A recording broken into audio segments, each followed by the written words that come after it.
What's up, guys? Welcome back to episode 35 of The Classic Life.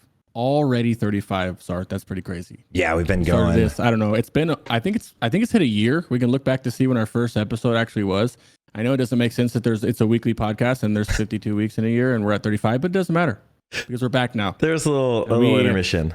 Yeah. Sarthe and I and Joardee and some other people were together last weekend, but Sarthe and I have a whole itinerary, if we can use that word, agenda for week-to-week episodes, and we're happy to bring it back, starting with today, which is going to be a deep dive of everything that has to do with Trial of the Grand Crusader.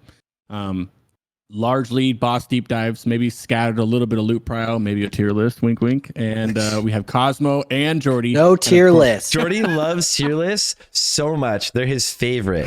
Oh, yeah. Joardee does loot prio guides. That makes people more pissed. Yeah, maybe we won't do tier lists and we'll just save it for when Joardee's not on the episode, so he doesn't hate us for it. But we have obviously Sarthe here. How are you doing, my friend, my brother? Doing well, bro. Guys, welcome. Yeah, everyone, welcome back to the podcast, the Classic Life Podcast. Today we're talking all about Trial of the Grand Crusader, everything you need to know about this new raid. It is a short one. It's only like 5 bosses. There's like 4 versions of it. It's going to be not necessarily the most challenging, but there are a lot of intricacies. So it should be a fun talk today, and really excited to have you back. It's been fucking a minute since we've all been back together. So I'm hyped. Me, Crix, and Joardee were all together this past weekend, and Joardee is feeling it. So Joardee, how are you feeling? My spirits are good. My body is not. But that's, I'm happy to see you guys. I love all the 3 of you so much. I'm jamming with my stuff and I'm having fun. Life's good. Yeah, the boss guide's coming out and slapping, dude. Yeah, we'll see if people need them, but either way, they're getting made. Yeah, they're really good. I've been watching them as you've been releasing them, and as we go over the boss guys today, we won't watch them like on each one, but we're definitely gonna link them. And I know you got most of them done, so feel free to link as much, and we'll shout Joardee out and Cosmo out as we go through the episode and talk about each boss. And then as we're on each boss, obviously I'm a caster, Cosmo's a tank, Jordee's a healer, Sarthe's a melee, so we can give you our own little tips because I'm pretty sure all of us have more role specific tips for each boss, which will be good. I didn't even realize that was a perfect little split right there. I love that. Look at that go. What, the rolls? Yeah, that's great. Yeah, that's actually that was our intention when we started. When we first did this with all of us, yeah. Because he's melee and I'm caster, so it was like literally perfect. Cosmo, how are you doing, my friend? Oh, go ahead. I'm doing great. I just wanted to say one thing. Joardee, the videos are great so far. I do have a personal beef, and it's that I cannot get the Jarraxus song out of my head now because I watched it this morning. It's like nonstop, dude. It is a bop, that's for sure. Yeah, it's going to be an issue. Yeah. But yeah, outside of that, I'm doing great. If you skip to the last minute of the Jarraxus guide, there's a what's the word? Easter egg. The outro. Can we even call it an Easter egg? Like, I guess it is, but it's just like, I'm sitting there like listening to it, and I was just like, all right, I'm sure this will be stuck in my head all day. Let's start the stream right. Let me send this. Let's see if this works. And also, as you guys, side note, if you guys are watching, this is one, you're going to see this on YouTube. If you're on YouTube, we're doing this live on stream. So that's where we get some questions from. For some reason, my tongue's out. Anybody with questions, put them on there. And throughout the show, when there's a nice little break or it fits with the topic, I'll ask that question. My elementary school graduation photos, my tongue is out just like that. Really? Someone pointed it out to me yesterday. I think it might have been Snap. That he was like, Joardee sticks his tongue out when he's really focused on healing. Yeah. It's just like, that's so funny. Well, that's it for Jarraxus. If you enjoyed the guide, do me some kind of weird thing we do when we're like super focused. Dude, I'm not perfect. I don't do anything. I don't even know, man. I don't even know. I for sure I do weird shit with my face all the time. Rachel just tells me, she's like, you don't notice that? I'm like, you're right. I guess I do that. Mine's actually the worst. I think, at least, I do this thing where like I'll just kind of hold my breath, but I'll like slowly start to exhale it, so it starts to sound like The Grudge almost. I have heard you do that actually. That's so funny. Okay, see, I don't need to I didn't need to know that. That was cool. You could have just like rolled with it, and just let me know that it's not noticeable. That's great. Thanks for that, man. That's I go like excellent. Full tweaker face and start moving my face around. like I've been up for a week straight. Falcon has clips of you doing. I need those gone. Oh my god. Okay, wait. Let me try to listen to this song. I don't know if I can play it for you guys, but if you listen on the stream, you'll hear it for a second. All right. And a huge shout out to everyone who supported me on Patreon. Thanks so much, guys. It means a lot. All right. Well, that's it for Jarraxus. See you all in the next one. There you go. Okay, I'm playing it.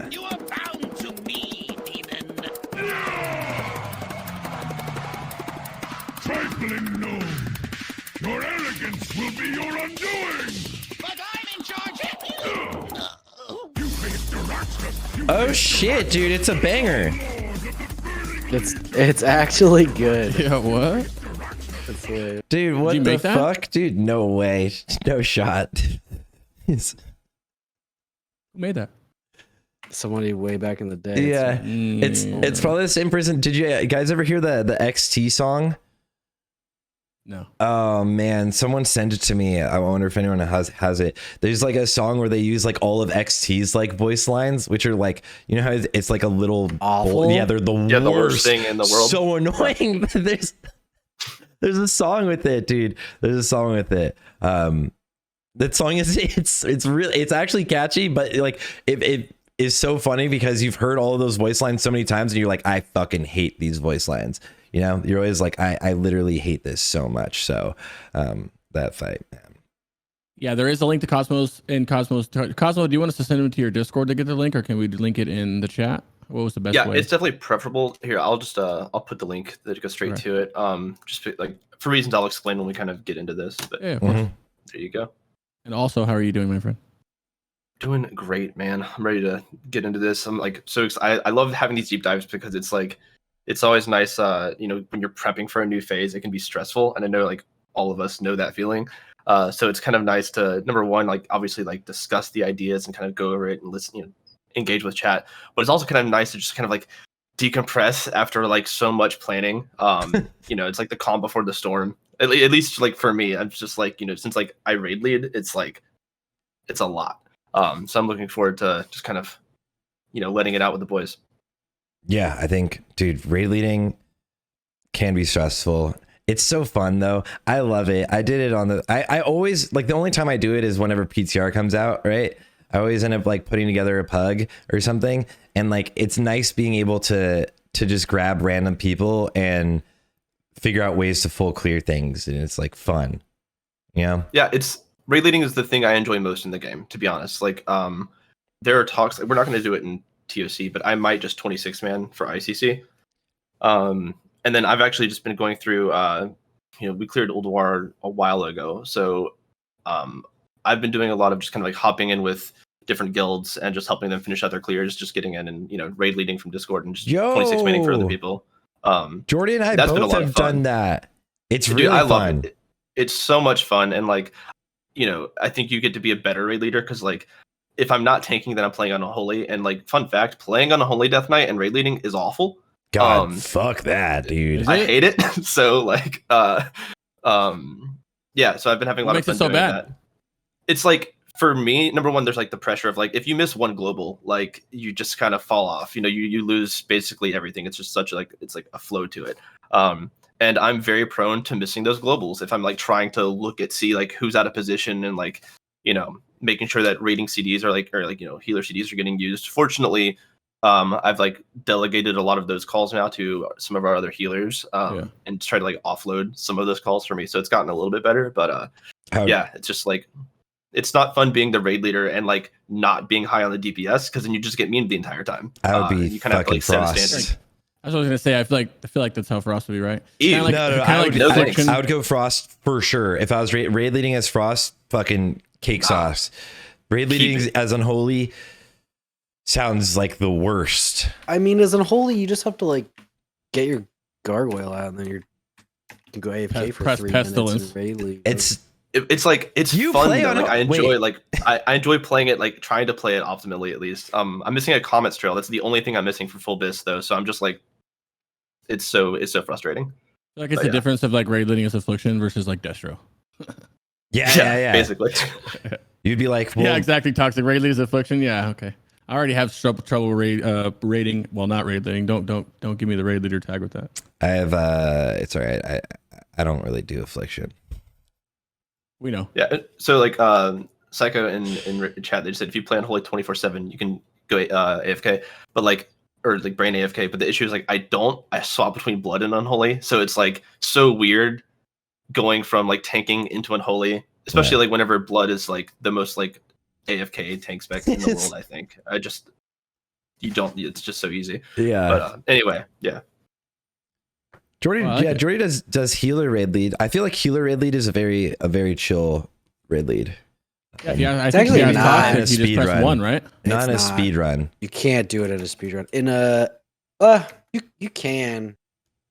The easiest is tank for sure. Yeah. Yep. Because all you're doing is managing your cooldowns and then Yeah. like Toxic saying, tunneling your frames and raid leading is hard because you can't see the mob ability timers. You have to look at the raid and you have to look at your frames, and it's like a lot. You just staring at your frames the whole time you're raiding. What I do when I'm raid leading as DPS is just go into it understanding my DPS is not going to be amazing, and that's okay as long as the raid is smooth. It's worth it. So Yeah. Well, I like it, man. I missed you guys. I'm glad we're back. We are back lot to talk together. about. Yeah, let's start with the two announcements. One is just a very easy one about Joyous Journey, and the other one's gonna be a little more spicy. The first one is chill. First one, that's nice and chill. We got Joyous Journey back for those 50% experience boost for everybody. There's not much to say about that. I'm finally gonna level my mage and my druid that I leveled to 77 during the last one and haven't touched them since. So that's kind of cool. You guys doing anything leveling alts, or you guys kind of like done with? You already got your alts up and you're Third kind of DK. relaxed.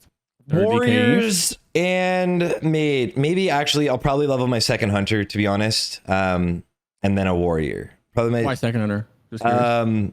I don't know what we're gonna need in ICC. Okay. Death Knights are gonna destroy next phase, and then probably with mages destroy race to ICC and early ICC, but then they're just gonna fall off like pretty hard comparatively to like how everyone scales. So it just depends. Like we have some fucking insane warriors, right? And for me to hop onto the class that like I haven't played nearly as much and play against the best players in the entire world at it, they could do that better, and I could just run hunter when we need hunters, right?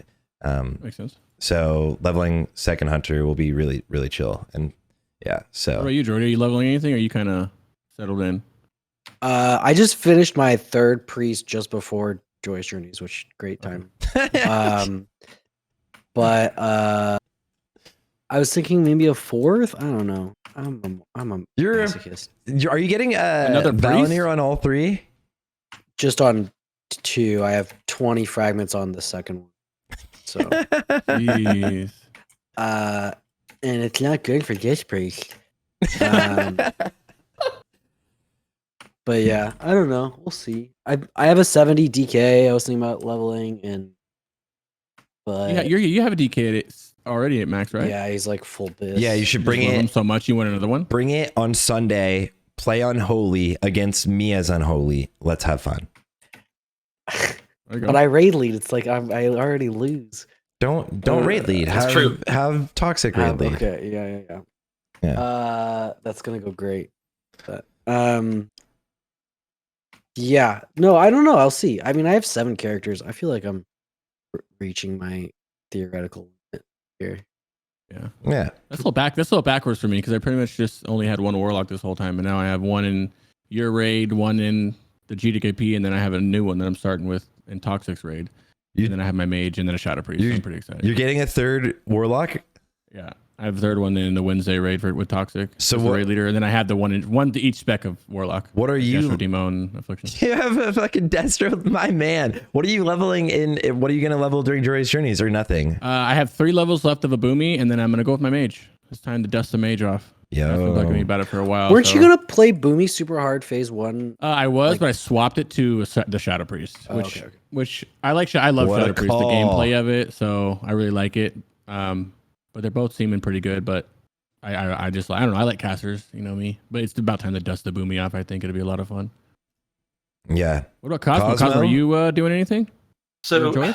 I've got like my DK main, and I've got a warrior and a rogue at 80, and I've been playing them. I have the original like Cosmophile warrior is a level 60 orc and full Ooh. like AQ 40 bis. Do it. So I'm like, it might be time. I was actually thinking about transferring him over. I have the name locked over on Benny, so I was thinking about transferring him over so I can maybe get some alliance play with the lads. Come on over.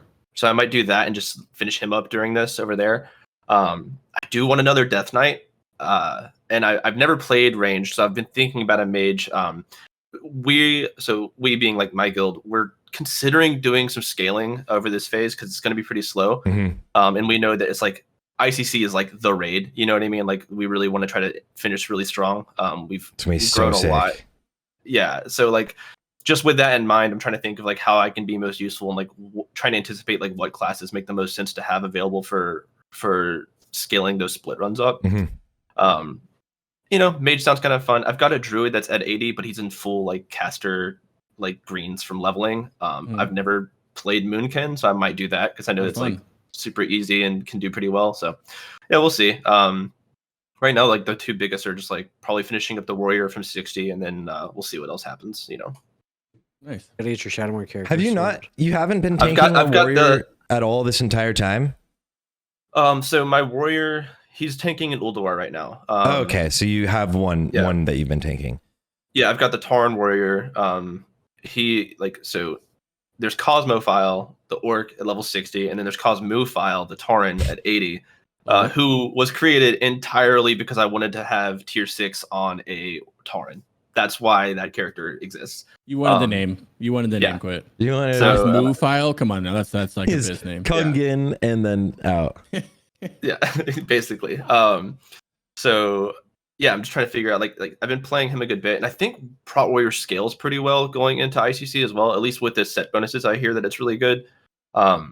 So we'll see. But like honestly, like I've got 4 that's probably enough for me. But I do like the idea of finishing up that orc, so we'll see what happens. Yeah. Nice. Well, one more thing before Sarthe takes away to the next topic. If you guys need help with your speed leveling these Joyous Journey buffs, make sure you check out Rested XP. Use any of these people's names right here or your favorite streamer everywhere. Like pretty much everyone has a link for you to get percentage off. I think it's 5%. Rested XP, put anybody's name. Sarthe, you want to take it away with the next most spicy topic of the decade type shit? Holy poop. Wee woo, guys. It happened. We actually officially got WoW tokens, and the internet decided to be on fire about it. So I'm so curious what everyone's take is on the WoW token. I'm just gonna literally throw it to you guys right away. Like Egran addressed his thoughts on it and the way they really approached it, but like, first of all, dude, Joardee, what do you think? How do you feel about the WoW token being in the game? Oh wow, I'm first. Yeah, have fun, bud. I did that so on purpose. I think it's a bad thing, and I think that I'm not stoked on their answer or their reasoning or any of it. As someone who is going to profit greatly off of the WoW token, like I paid for like 3 years of my subs from it already, so I'm like done.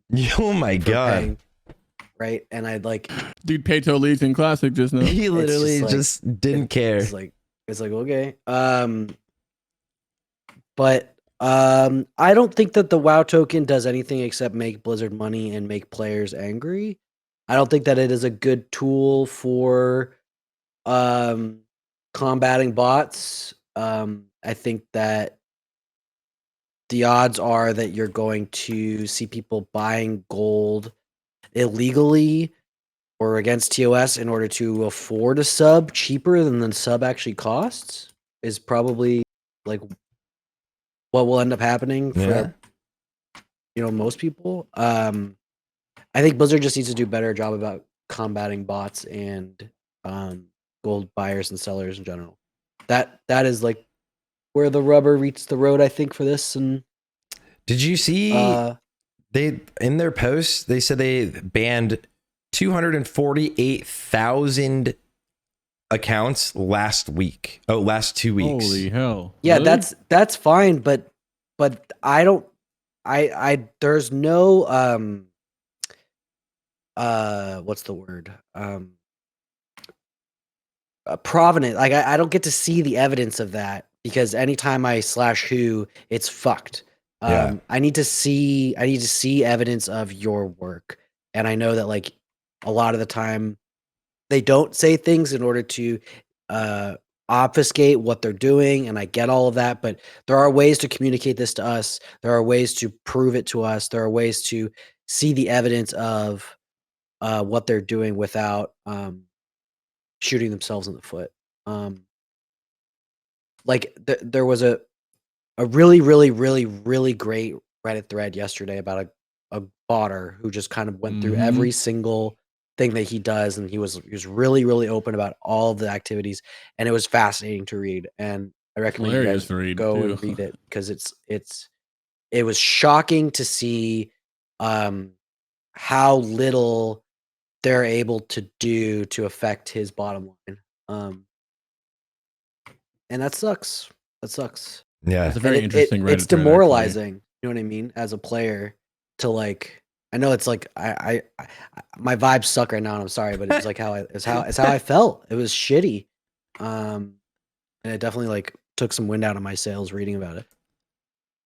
Yeah. What's crazy about it is where like half of me, obviously I don't want it in the game, but I'm not losing sleep over it because I kind of knew they would put it in there at some point, and it doesn't affect how I'm personally playing the game. I know it's not the best for the economy, but people are getting really upset over it. What's mind blowing to me is that a token is 7,000 gold. Now, the dude, equivalent- yeah. Yeah, which is the equivalent of you get 5,000 gold on G2G is $7. People are still going to be buying gold from these websites. Did you, not- did you okay, just look 20 that up? one or second, you let me- fucking know. Yeah, I just dude. looked it up. Oh my god! I looked it up I just was now like, just that for was this, wild just for how fast that conversation. was. Yeah. Think about this. So- Think so, about like, how you could long go would it and take buy you to that. get? Yeah, how long would it take you to get 7,000 gold in game? It's $20 right now for only 7,000 gold. And just like Joardee said, sorry to cut you off. Go ahead.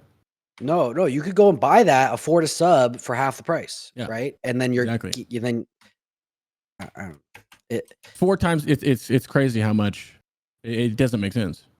Actually, people getting cheaper subs. Yeah, it doesn't make any sense. But the thing is, Blizzard's still going to make more money off that than if they didn't do it, right? Because there are people who are going to be scared to buy gold, and so they're going to do it this way. And for that value, you get 1 month of game time for $5 now via that way. Yeah, it just feels Pretty like it's not. It doesn't feel like this decision was in the spirit of the game.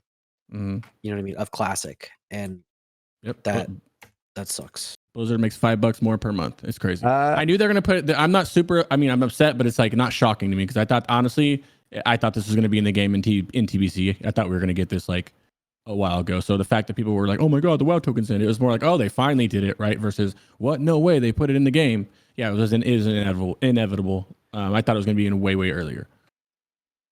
Cosmo, what is your take on this? What is? Yeah, I feel like I'm kind of in the middle here. I think that most people who play the game probably aren't going to feel this all that much. I think that at the end of the day, like people have been buying gold for a long time, and they're going to continue to do that. Like the price difference is just there. Like if you're okay with if you were actively buying gold illegally before, I just don't see people swapping to get so much less value for their dollar. Even with like the risk of getting a ban, especially because like I don't know, I haven't really seen any evidence. Like cool, good, like I'm glad they're banning bots. I agree with Joardee that like I don't think when it's at the scale that it is, like it feels like there's kind of like shaving stuff off the top when they do a ban wave, because like there's always going to be something else to if you do a /who in Botanica, it's always loaded, you know what I mean? Yeah. I don't see that difference at all. You could stand outside of Botanica and you see you just see them. You literally, Yeah. it's like waves and waves of them just doing this. They fly up top and then they fly directly in. They like fly up top and then it's always like this. And you just sit there and it's like, wow, it just never stops. I Yeah. don't think So they like can do anything to really combat the botting though. right, and so I guess my thing is like I'm trying to think of like where this like directly affects like gameplay, and I mean at the end of the day, like I went into a GDQP last week and I walked out with like 20k, and I'm just like, something tells me that this is like We woo. What? dude, Yeah, like 20K, and I was just like, which for the record, like I'm fucking broke in game. I like literally spend all of my gold like just buying shit for alts or whatever. So 20K was a lot for me. That was a big payout on Mancrick, okay? And you know, I'm just like, at the end of the day, dude, someone bought some of that gold, you know? Like, so I just don't think, in a lot of ways, I don't really see how it's affecting gameplay. The one thing that like does feel kind of weird, and I know this like is so small, but I was like, man, you know, if someone just started playing Wrath Classic, they never played World of Warcraft before, like they just gold is just not an issue for anybody who starts playing the game now. You know what I mean? Like, Yeah. I don't think brand new players are going on G2G to buy gold.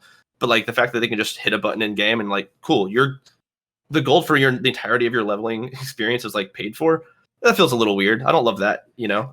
If you're leveling now in Wrath, though, like if you're starting Wrath now, like if anyone else was starting a character, they would, I mean, we don't even have random dungeon finder, which is a whole nother thing. If you're starting, anyone else who's starting a character just has like heirlooms and fully enchanted and bissed out, like they're blasting through. So like, I feel like having gold as like a fresh person, like the leveling experience in Wrath isn't the core aspect of the game. That was more For of sure. a vanilla Yeah. thing. Yeah, no, and you're totally right. It just feels a little weird, I guess. That being said, like I do want to like kind of like put this out there. Like my overarching like philosophy when it comes to Classic is I don't care so much about maintaining like I don't care about having an authentic Classic experience. I want a good experience. Yeah. So like whatever changes need to be made to make my gameplay better and to like keep the community alive and thriving so that I can continue to do the things that I want to do, I'm pretty much in favor of that. I haven't seen much to tell me that this is going to like hurt or harm the community, so I'm just pretty neutral on it. It just feels like, you know, I agree with Joardee that like their reasoning felt just kind of like, I don't know. I didn't really buy a lot of it. Like again, cool. Like you're banning bots, that's great, but like I don't know. You're not really stopping RMTs with this, and it just feels like their way of saying, all right, well let's get a slice of that. You know what I mean? Like people are buying gold. That some people are going to buy it from us. They get more money, you know. Yeah, spicy take of the day. I don't give a shit. I'm still gonna play the game. It sucks that Right? it's in Yeah. there, but people are literally losing their mind and acting like they're quitting the game because they put a token in the game. It's like, no, you're not quitting. You're still playing the game. You're just doing that for some comments on your Reddit thread. Right, Okay? dude, what You're not the really fuck? quitting the fucking game. I know it sucks. You guys are mind blowing. I know we all agree that it sucks. We all agree that it shouldn't be in the game. But look, it's in the game. Like People- are you trying to tell me you're surprised that something that's in retail is already in the game? Like People are saying, so like Kagnus in chat just said, like a lot of the community is complaining that they might as well just call this retail. I've never understood that take. Anytime someone's like, oh, why don't we make this change? And someone's like, well, go play retail if you want that. I'm like, there's a lot that separates Wrath Classic from retail. You know what I mean? Yeah. And like I think retail's in a pretty cool spot right now, but like they are very different games. So yeah, I don't know. Like I agree that like it definitely felt like a weird move. If I had to pick if it was good or bad, I guess I would err on the side of like bad, just because I don't see the benefit it really brings to the game. So if I had to pick a side, I'd go that way. But when people are like, oh, there's ruining the game, and I'm like, where? Like I don't see the damage. I could be wrong. Maybe in 2 months I'll be like a doomsayer about it, and Yeah. I was wrong. But I guess we'll like see. another thing that I feel like, okay, so a company implements a new product and the revenue stream that they create adds X amount of dollars. Sorry if there's a car alarm going off. I don't feel like those dollars are necessarily going towards improving the game itself. You know what I mean? And that feels bad also, right? Yeah. I just feels like they're going towards the top, and so that I think as a player that doesn't feel good. No, for sure. That's a really good point. Like if they had some sort of guarantee that the money that came from Wrath Classic WoW tokens was circulated back into Wrath Classic development, or just Classic development in general, because it's all it's all one team across the Classic, would be fucking great. Dude, I'd be stocking up. You know what I mean? WoW token stonks would be skyrocketing. Because like if you just show me that like this investment is going into the community and the product that I care about, dude, I'm all in. But I just don't see that happening. I think I'm with Crix. Like, I just don't. for me, it affects me like none, right? Like I don't understand the outrage. I think the best complaint would be that it's like foreboding. It's like, this is the way that it started and then things went downhill for retail. Like that is like, I think that's the most fair way of like saying that it's negative, because like realistically, yeah, like Joardee's saying, the people that were buying gold are going to continue to buy gold, and now maybe you can also compete in a GDKP, but like you can't get rid of GDKPs. It's too ingrained in like the WoW players environment now. If you go into retail, people sell boosts or like sell like raid clears or full gear, right? We have GDKPs in Classic, but like also past Wrath, I mean, I guess we do get Cataclysm, but like what if there's like a restart? Like we're looking at like the next season and stuff, and like ideally this won't be there, right? Like I don't think right now gold numbers are so ridiculously inflated. Cosmo had a 20,000 gold he walked away from in one GDKP. I've walked away with like a measly 170,000 gold from a 1-2 hour GDKP. I don't think everybody farmed that gold, and that was not the raid leader cut. Joardee's cut I farmed that gold. Was insane. So like I for me, it doesn't affect me because like I like to raid. I love it, right? So like doing the GDKPs is fun. It's my like content, right? Like I just sit there and do it. So like you'll watch me go from 0 gold to a bunch, and I kind of cheat by like meeting the people who are running it to get in without gold. But like the economy, it's kind of fucked, right? Like, and realistically, like what social interactions are you having farming gold yourself anyways? Like no one does it anymore. Maybe there's very few, like some people do dailies every day, and that's fine. Like Bob does dailies every day, but it's like I think it's soothing to do. Huge shout out to Blazing Bobby's amazing. I think it's soothing to people to do their dailies. It's like very simple. You knock them out, right? Like, and you get the gold you need. You don't need more. It's an easy thing to do. We need some gold sinks. That is fair. I hit 60 on my hardcore character and was like raiding a little bit for a while, and then I got distracted with ToGC. But like I was going and buying chrono boons, yeah, and those were pricey, dude. Like it was like 100 gold to like stack up into my bags, and I was like, okay, well, every time I want to raid, it cost me like 30 gold just to store all my buffs, and I was like, oh, this is actually a really great way to sink gold. It like because it's gone, and then your buffs are good, and it's worth spending, and that gold disappears, and I felt like that was a really healthy way to. Chrono Boon was such a clutch add to the game, I think, right? Like the frustration of world buffs and raid logging and all of it. Chrono Boon, and it has this gold sink into it, and then like the gold sink can get like, yeah, it gets expensive on hardcore. Sometimes you're like, fuck, dude, does anyone have a boon? Also, yeah, exactly. I'll get you the gold later. You know, you're like, yeah, it came out late, but it was a really good implementation into the game. So yeah. And like chat saying, there are items that exist that like existed back in Classic, right? Like that we or in the original iteration that we don't have access to anymore, like TCG stuff. I would, if I had the option to be able to like buy my tabard that I had back in the day with gold, hell yeah, like, and make it ridiculous. Who cares? Like, you know what I mean? These are like cosmetic things. But those are all one time yeah items. It's like sure. I'm looking for something that you spend a ton of gold on every day to improve your character, and that you need to do every raid, and it's just like that's just Dark the Moon cost Fair, of 100,000 gold. Yeah, let's exactly. fucking go. That would suck for like the people that. who don't have that much gold, though. Yes, it would. That's why. By the way, this is the worst that's how it situation used for to be, them. They're right? miserable like, right you now. used to have to farm the fuck out of like gold in order to afford flasks every week, in order to afford, and like they kept the economy pretty healthy early on. Like the idea of adding, like you guys are saying, like Dark Moon Fair, like, yeah, where you could like say, all right, cool, anyone who wants to compete at this level, like, frankly, like those guilds are probably loaded with gold, right? Like, yeah, just go get like this, I don't know, like you're saying, the Chrono Boom or something like that. Yeah, that could be really interesting. It would also be really nice to have those more organized speedrun weeks, which I know Sarthe has been lamenting about for a while. DMF is the best thing that they ever thought of, that they didn't even realize. You link that, Sarthe? Yeah, I will. Man, I've tried to pitch bring DMF back for so long. It's like that 1 week a month where everyone's excited for speedruns, everyone's excited to play, everyone's gonna watch. You know, every guild is running, so it's like that really fun. This is game time week of the month. If it goes wrong, you're like, see you next circus. Wow! Oh my god, they lost buffs. Now we don't have that. We have every week. Every guild does like 3-4 runs. The top ones, right? Yeah. Yeah. It's a lot to keep up with versus like speedrun week being a thing, and then like you get to see like all the new tech that everyone was working on for 3 weeks. Yep. And then like, okay, so this is the September meta. Now it's the October meta, and now it's the December, whatever. And it's like, I don't know, I love that. Versus It's like fucking amazing. the tiny iterations every time. It's kind of hard. You lose track of like the different changes. Yeah. I fully agree.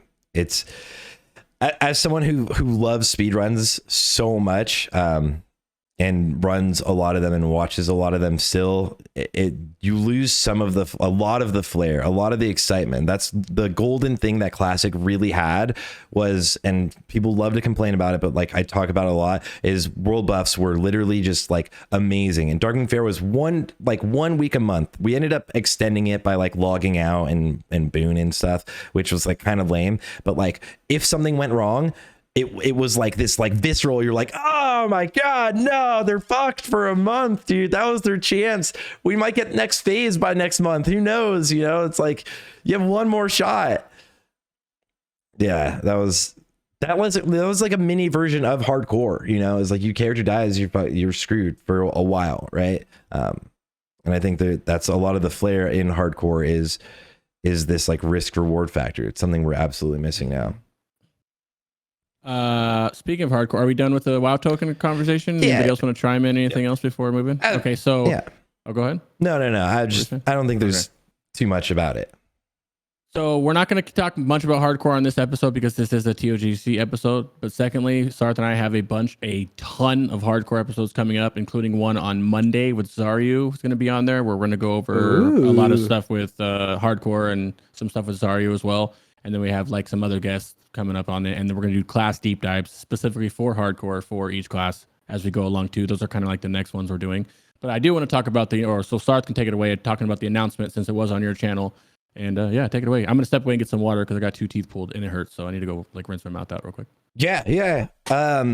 Well, I mean, Joardee was there. Yeah, we did announce the official Hardcore Realms. I mean, major surprise to everyone. We're getting Hardcore Realms, and I think it's really exciting. Even if you play Wrath of the Lich King, as we're gonna really dive deep into ToGC, once you get really good at ToGC, you can probably clear it in like 30 minutes. Like every guild will be able to clear it in like 30 minutes. So you're gonna have like a phase of a lot of things to do. We don't have any trash in this raid. It's just 5 bosses straight up, right? So technically there is like some like non-elites, or like maybe they're even elite right before Anub, but there's like a bunch, like 10 scarabs, so who cares? And then really good guilds will blast through it. So hardcore is going to be really, really fun. It's really exciting, and it's like a refresh, right? We all got into classic because we love classic, the version of the game, the nostalgia, and now there's this added fear of dying, and it's going to be really exciting. I think a lot of people are playing. Joardee is probably going to play, right? You can tell us, you've done warrior multiple times. Joardee loves to do hardcore warrior. I'm a sadist. Yeah. Yeah, I'm playing. I'm working on hardcore dungeon guides. The first one's done. Those will be fun and lighthearted, and then yeah, faint, exactly. Healers, stay away from me on hardcore. And then yeah, it'll be fun. I think there's like a Giga Guild forming, so we're gonna see. There's gonna be. I foresee a lot of drama, and I can't wait for that. Dude, the drama is gonna be wild. The drama is gonna be fucking insane. People are gonna be so mad, especially when people die and they're like, "There's no appeals," or like, "I didn't get invited to rate." Everyone's gonna be trying to like do the same thing. Cosmo, you're planning to play, aren't you? Yeah, I am. The issue that I'm facing is, number one, I have to pick my class. I'm thinking rogue or warrior. I love leveling warriors in classic. I don't know why. It's just so satisfying. Rogue is also a lot of fun. the big issue that I'm facing is that I've literally never played an Alliance character, and all of my friends want to play Alliance. So, I'll see y'all in phase 2 of Hardcore Classic. I'm sure I'll hit 60 around the time BWL launches. So I will say though, coming from someone who's played Horde pretty much his whole life, I swapped to full Alliance when I went to Fusion, even my hardcore characters. And it's like more fun, not more fun. It's like more fun because it's so new. It's like if you don't know the questing zones, and one, I died a lot because of that, but not knowing those zones makes it kind of fun too. Dude, yeah, I I'm looking forward to that for sure. And honestly, if you just have rested XP, you're fine. You're good to go. It tells you, there's even like a new survival guide on it that tells you like what mobs stun, what mobs do. Don't go over here if you're new. It's like a super basic beginner's guide. Like I've never played the game before, survival guide, so that would help you a lot. The too. rested XP I'm one. looking forward to it. The rested XP hardcore one. Yeah, I think I'm definitely. it's just play safe. Like hardcore is, I say this so much, but like anyone who's done it multiple times will agree. It's like maybe like 90% knowledge and 10% luck. There's like maybe, okay, 80% knowledge, 10% luck, 10% skill. There's some times where you can outplay a lot of situations, and a lot of hardcore deaths, if you watched any of the highlights, are people just like running away from mobs that are chasing them and just like hard facing away from them, getting dazed, right? Like, so like if you know the game and you play pretty safe, it's pretty 10-15% concentrated power of will. It's, I don't know. I think it's like not the hardest thing to do. I think you have to add arbitrary complications by doing elite quests, and that's what like I'm gonna do is like if I end up playing rogue, I'll do a lot of elite quests, or if I end up playing like hunter, I'll probably solo all of the like Stranglethorn quests, like the 43 elite King Bangladesh or whatever. Also, Sarthe forgets that he's been playing classic, specifically classic, for a long time, longer than most people, so he knows all the quests. Someone like me who didn't play classic like at all and didn't know any quests, I died a million times. Exactly. And Yeah. Eventually I learned the knowledge and made it to 60. Yep. You can also just play a range class and position yourself like Crix's hairline far in the back. That was fucked up. But that's true. Very true. Wait, however, did someone say that? Oh my god. Yeah, Faint did. I thought that was you roasting yourself. I was like, that was fucking good. No. However, my first 60 was on a rogue, a melee. So at the same time, I get what Sart's saying. It is all knowledge, but I've never played melee before. I've never played a rogue before, and I made the 60 rather quick on a rogue versus dying a million times on a warlock or a mage or hunter, all the other things I've tried on. But you learn the knowledge. The only way to get to learn the knowledge is by playing and dying or not dying, or watching a lot. You learn a lot from watching death clips or just watching like the highlights you see people do, like F's in chat. Shout out F's in chat, which is gonna go on Winky's channel today, where he goes over all the all the deaths. And just watching people die in like Felwood and the Jadenar things, you're like, oh, dude, I got there on my rogue. I'm like, oh, I remember this quest. 5,000 people died there. Or like the water elemental invasion. Oh shit, I saw Crix die here. I'm gonna watch out for that elemental invasion. It's like, I remember that specifically, and when I was there recently, I was like, I gotta be extra careful here. I almost died there on my rogue. Actually, I did. I underestimated them, and you could same with the fire. You died there ones. twice. I would have cried. I was getting footage there. I even made a meme about it too recently. I was like, yeah, imagine these guys killed me, and then I literally like vanished. Put a curse of agony on me. I was terrified. Yeah, it's a lot of fun. We don't want to spend too much time on hardcore because unless did you guys all touch on it? How you feel about the server? I think we all agree that we want a very good server. There's so much contention on what people want to trade or auction house or mailbox. The internet is on fire about everything lately. It's like the WoW token. First, a huge win would have just been say Joyous Journeys, and that would have been like, boom, we're all back. Everyone's excited. Then they were like instantly just like without saying anything, kind of dropped the WoW token. They were like without saying anything, dude. Like I just started stream, someone pinged me, and they're like, dude, the WoW token's in. Joardee was in my chat. He's like, no fucking way. He's like, I don't believe you. And then literally he's like, it is actually. Yeah, that poor guy. I was like, fuck you, guy. Yeah, you're like, you're not baiting me. And they were like, holy shit, that's real. Okay. So so they literally just silently dropped that. I think it would have been a big win to just drop Joyous Journeys, and people are really upset about like what the rules will be for the hardcore server. But realistically, a lot of the rules for hardcore were made because it's not on a official hardcore realm, and like literally made because like there's a lot of ways to like kind of cheat it and get around it. So we'll see. People will choose to do. Hardcore was created to get away from the meta. That's when Cargos created it day one on his stream. I was one of the people. I signed the guild charter for the first ever hardcore guild. When we started it was to get away from the meta that was world buffs, that was rating, that was doing the cringe meta stuff that a lot of people don't like. That a lot of us do anyway, right? That's where it came from. Fuck yeah, And that's world why I'm buffs. very excited to see what happened with it, because some people want trading, some don't. They want auction house, they don't. There's a whole bunch of things which we'll save for the next episode, where it's a more fitting episode for it. But it's a spice. You can go on classic Reddit thread subreddit, Dude, and it's all on you fire. see is something about the WoW token or something about the hardcore servers, and maybe some phase 3 stuff. Reddit is literally on fire. But yeah. It's Trial of the Grand Crusader. Yeah, exactly. We could talk about this because we are also in different boats on a lot of the stuff for hardcore, so we could talk about that forever. But we will say that for Monday with Saru, that one will be on my channel, and we're going back and forth with the different guests each time to have the same conversations and to learn about those streamers. Bring it up. Classic WoW Reddit, literally a meme of fire as the third post.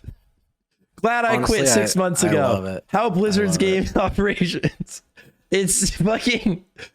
And then someone hardcore classic, I went AFK to get some coffee. Why would you ever fucking do that? Level 51. Yeah, you deserve it. You deserve it. No one's ever done that. Yeah, no one's ever done that.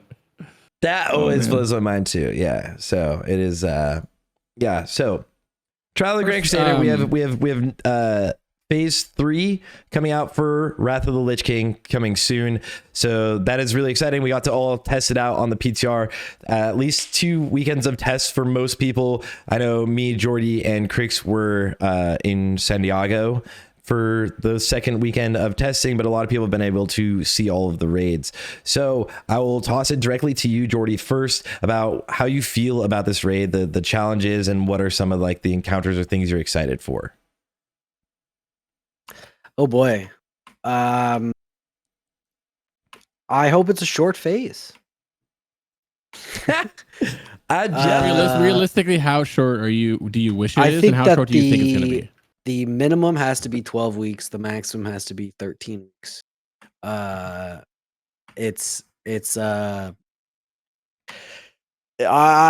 was bored by the end of the first weekend. It's one room or 2 rooms and 4 and 5 bosses, and only one boss is a real challenge. I also think that the wipeless mechanic can get kind of toxic, which I don't love. Yeah, I prefer the time limit over the wipeless, I think. It's kind of like Immortal, right? Where it was like, fuck you, guy, for screwing up and not standing behind the ice block on Saffron or whatever. Yeah. And that can create a lot of friction. So I am excited to have something new, and I'm excited that the raid's kind of short so that we can run 10 alts in a day through the whole thing. Yeah. But it definitely feels like I would love if hardcore came out like right with ToGC so that we could do both. And then and that would be like a perfect time so that I have time to do both effectively. It doesn't feel like necessarily that's going to be what happens, but yeah, the actual bosses are a lot of fun. A lot of people don't like faction champs. I love faction champs. It's a lot of fun. It's a fun fight. I think there's a lot of room for game mastery on faction champs. Like, yeah, I'm gonna recommend in the boss guide that you CC a bunch of stuff, but if you don't, you can go really fast with stacking DKs and stuff. So that's a lot of fun. And then Jarraxus is pretty weak. Faction Northrend Beast is a lot of fun. And then the RNG and fun factor on Valks is awesome. And then Nubarak is as a healer in phase 3 is like, you got to turn your brain off and not heal everything, which is a lot of fun. So I don't know. Can I ask you something? Yeah. Well, it's not me asking you; it's Toxic asking you. But do you feel like or all of us, do you guys feel like the item level increase in Ulduar, which made Ulduar more fun, is going to make ToGC more boring because of how easy it is? Go Cosmo. Yeah, go Cosmo. Yeah, sorry, my camera I love this camera. I know I told you all about it. If I try to scratch my head, it just like zooms in on me. So hey everybody, this is my face closer now. Beautiful. Yeah, I definitely think okay, here's where I'm at on this is ToGC was going to be easy no matter what. Yep. I think that obviously bigger numbers, easier raid for sure. I think one thing that it particularly does is on a noob phase 3, because we're doing just so much more damage. That safety net of like how low you want your players to be, where they're just kind of sitting, can actually be just a little bit higher now. So if you do have healers who are like really struggling to resist that natural inclination to toss out some heals, it's not like going to be like game breaking. But at the end of the day, like I don't think that the inflated item level is what's going to make or break anybody's experience in ToGC. It was designed to be easy. It's going to be easy. Yeah, that's my hot take there. Catch up. What a hot take. Yeah, my lukewarm take. Like how we had ZA in the middle of nowhere. No, That's kind of what it feels like. It's like ZA almost. I totally agree that the eye level increase is not changing TOC in any meaningful way to make it harder or easier. The raid's just easy. Yep. It's inherently, it's not the most challenging of raids. There's some mechanics that you'll see some people wipe on, but like the challenge of Ulduar for most guilds will be a lot more of a challenge than what you'll see going into Trial of the Grand Crusader, even on heroic difficulty.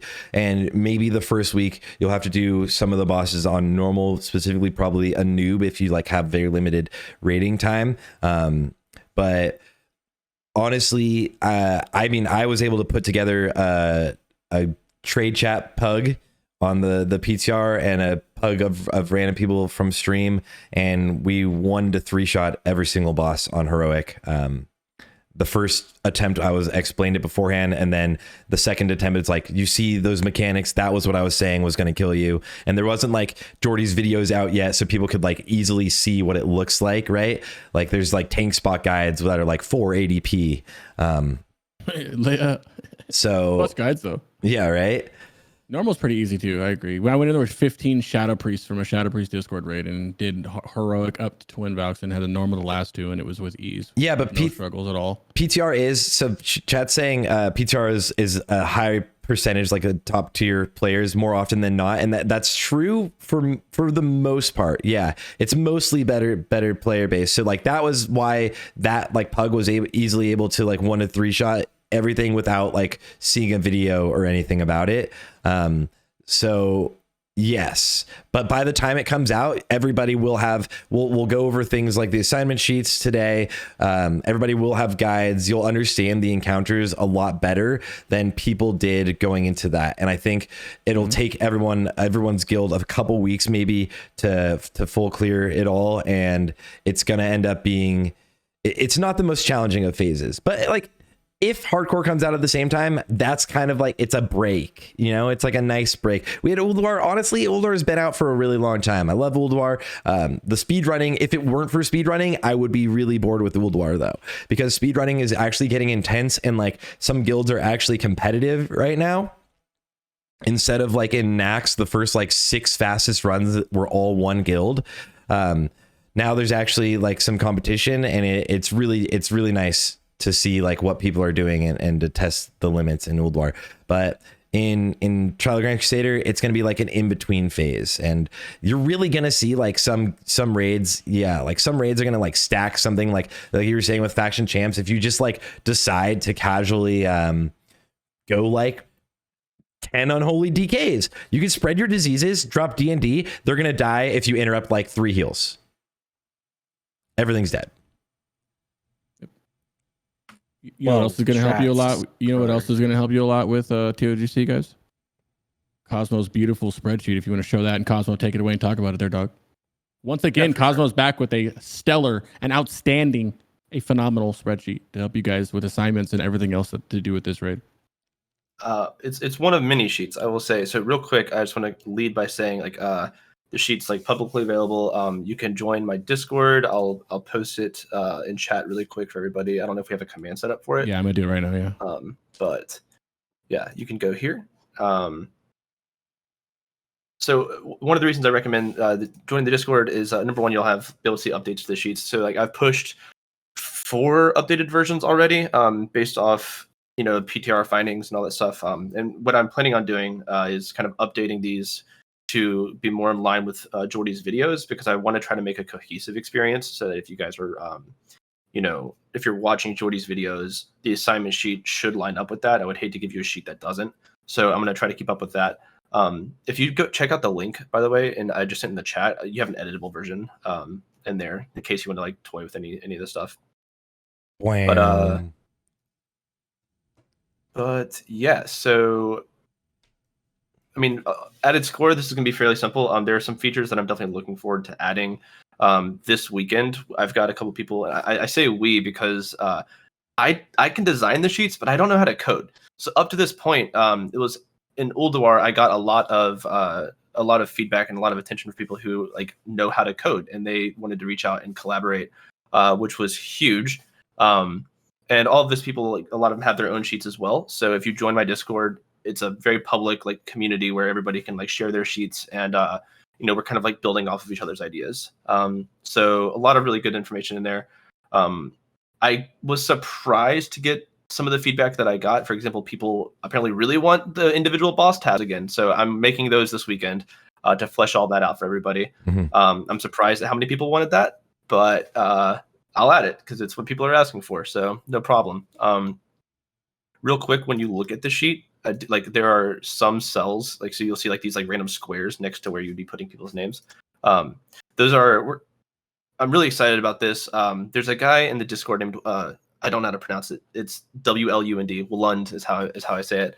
And he's a wizard. He's a magician, and he's come up with a way to integrate Raid Helper, the Raid Helper bot from like your Discord signups and all that stuff, where you can import the ID from that and automatically fill these sheets with players' names. So we're in the process right now of getting that set up on this sheet, where you'll have a tab, you import the name, and it will basically autofill these cells with everybody's names. Wow. And you can go through and That's make amazing. whatever tweaks you need. Yeah, we use it internally for Ulduar, and it's fantastic. We have a It's different, really cool.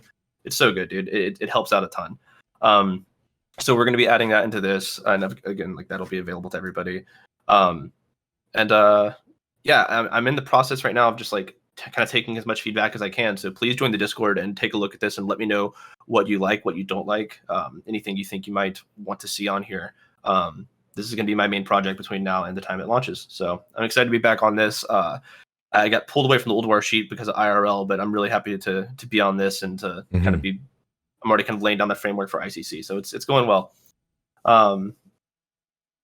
Anyway, so just going through this, we can just go through the bosses if you guys want. Yes. So starting right out with Northrend beasts, 3-phase fight, nothing too crazy going on. I'm definitely going to be updating the Dreadskill and Acid Mob because I like Joardee's strat a lot more than what I've got laid out here. But just very simple assignments for making sure that on Gormok, which is phase 1 of the fight, we're getting if a caster or a healer gets hit with a snowbolt, you want to hit them with a hand of protection so they can just run it straight in and not be getting interrupted and all that stuff, and cleave off of those. So we've got an order for that as you need it. Scrolling down to Dreadskill and Acid Maw again, I'm going to be updating this section because Joardee's strat is just so much better.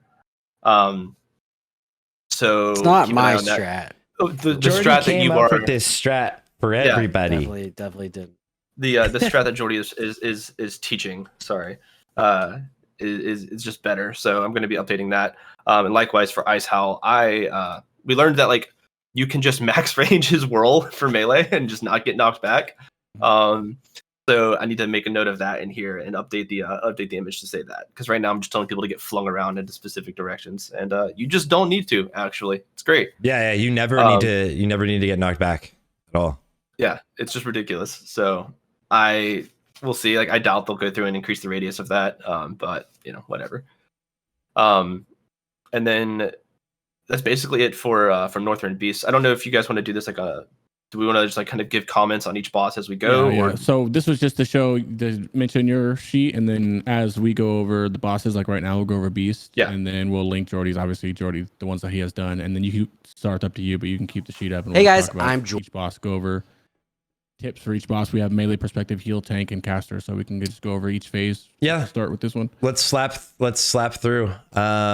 Northrend Beast, right? As we said, is a 3-phase fight. You're gonna fight. The first phase is Gormok the Impaler. That is the guy you can kind of see in the background right now. It is this big. I don't even know what those are. He has some little basically like parasites, kobolds on his back, and they'll jump on people's faces. Snowballed Vassal. Yeah, but Are they're they kobolds, kobolds. though? But they are. Yeah, Right? but they are. There's Okay, cool. snowballs. There you go. Let's call them There's snowballs. snow kobolds' kobolds colder in cousin. in Ice Crown. They're kobolds in Ice Crown. Thank you, Nova and Pummel. It's like a polar bear and a brown bear. Yeah. Kobolds. But yeah, they'll jump on people. They'll interrupt them a ton. They'll do stuns. They're pretty annoying. I'll let Joardee go over all of like the mechanics. I'm just gonna do like a quick overview really fast. And you'll just run them in, and then you'll have to. The melee can cleave off of them, but you can't cleave. Like you can't be attacking the boss and then your cleave hits won't hit the vassals. But if you're attacking the vassals, your cleave hits will hit the boss. So that's a unique mechanic, and I think technically was different on a lot of the servers, and I think people have videos of it working differently back in the day. I'm not 100% sure. The second boss on here is going to be 2 giant worm snakes. One of them will be on the left, stuck in the ground. The other one will be on the right, moving around at all time, or they'll switch which one's stuck in the ground, and your kill order will change. And there's a mechanic, and this is probably the hardest one. The mechanic very specifically is to make sure that everybody drops their fire, or that the raid doesn't all get breathed with fire, which we'll get into in a second. And then the last one is Ice Howl, which is this giant yeti, and he is probably the easiest of them all. Maybe the first one's the easiest of them all, but he does a knockback, and then he runs at you really, really slowly. You can like get out of it so easily. If you get hit by the knockback stun, it's gonna be a huge meme. Like GDPs are gonna like cancel what people like get paid. Like Joardee just walks out of it. You can technically on normal mode you get a speed boost to run out, and on heroic if you want you can rocket boot him. But Joardee, I'll let you dive into all of the boss mechanics and any tips you have, especially for heals. We'll go into the tips for each of the classes or roles after. First, break down more of it, because break down everything that you can, Joardee, that you can add to the starting with. You want to go into phase detail 1. on everything? Yeah, that's what this is for. It's a deep dive. Oh, okay. So yeah, I think the easiest is probably Gormok, because Ice Howl sometimes you'll go into with some deaths, and so that can be kind of tough. But yeah, to not hit the enrage. I hit the enrage once. We had like 10 people alive. Yeah, he hits hard too. But yeah, Gormok's pretty easy. I think you just spread out. Don't be in melee range if you're a caster, because he'll silence you. The Impale is kind of the main mechanic that you're gonna struggle with. So you just need a tank swap or bubble it, depending on what you want to do. I'd recommend tank swapping probably early on. Bubbling's a bit of a more advanced strategy. This stacks. It requires a paladin. For anyone, yeah, it stacks, and then it does a lot of damage at like 4 and above. 3 also hits pretty hard, but you're gonna want to do something at 4. And then depending on your DPS, you might have to do it again. So that I would 2 tank it early on. The Gormok's not really the problem for this fight. I think the Jormungers are the most difficult. In fact, I'd probably consider them the second most difficult boss in the whole fight raid in this whole place. Yeah. Yep. Are Absolutely. these 2 worms. Definitely. Because there is a way to do it that is pretty easy, but we as modern gamers are not going to do it that way. So we do it a certain way, and as such, it makes it a little bit harder. But it also, with the strategy that I recommend, it just makes it a lot easier. So yeah, thanks, Pummel. So I think it's intended for you to cleave these and kill them around the same time, because when one dies, the other one enrages and does 50% more damage, which can be pretty deadly, depending on how you do it. But the way that they work is every time they are on the field, one of them will be mobile and moving, and the other one will be immobile and just standing there and turreting. So on pull, after you've killed Gormok, Dreadscale will be mobile and Acid Maw will be stationary. always Acid left Maw, and you right could- for for anyone. Yeah, exactly. Yeah. Mhm. And then Acid Maw will be they each have a school of magic that they utilize: Dreadscale, Fire, Acid Maw, Nature, and like the main mechanic of the thing is Acid Maw will apply in a couple different ways. Paralytic Toxin, which will over a little bit of time slow you to the point of stunning you after like 10 seconds or 15 seconds.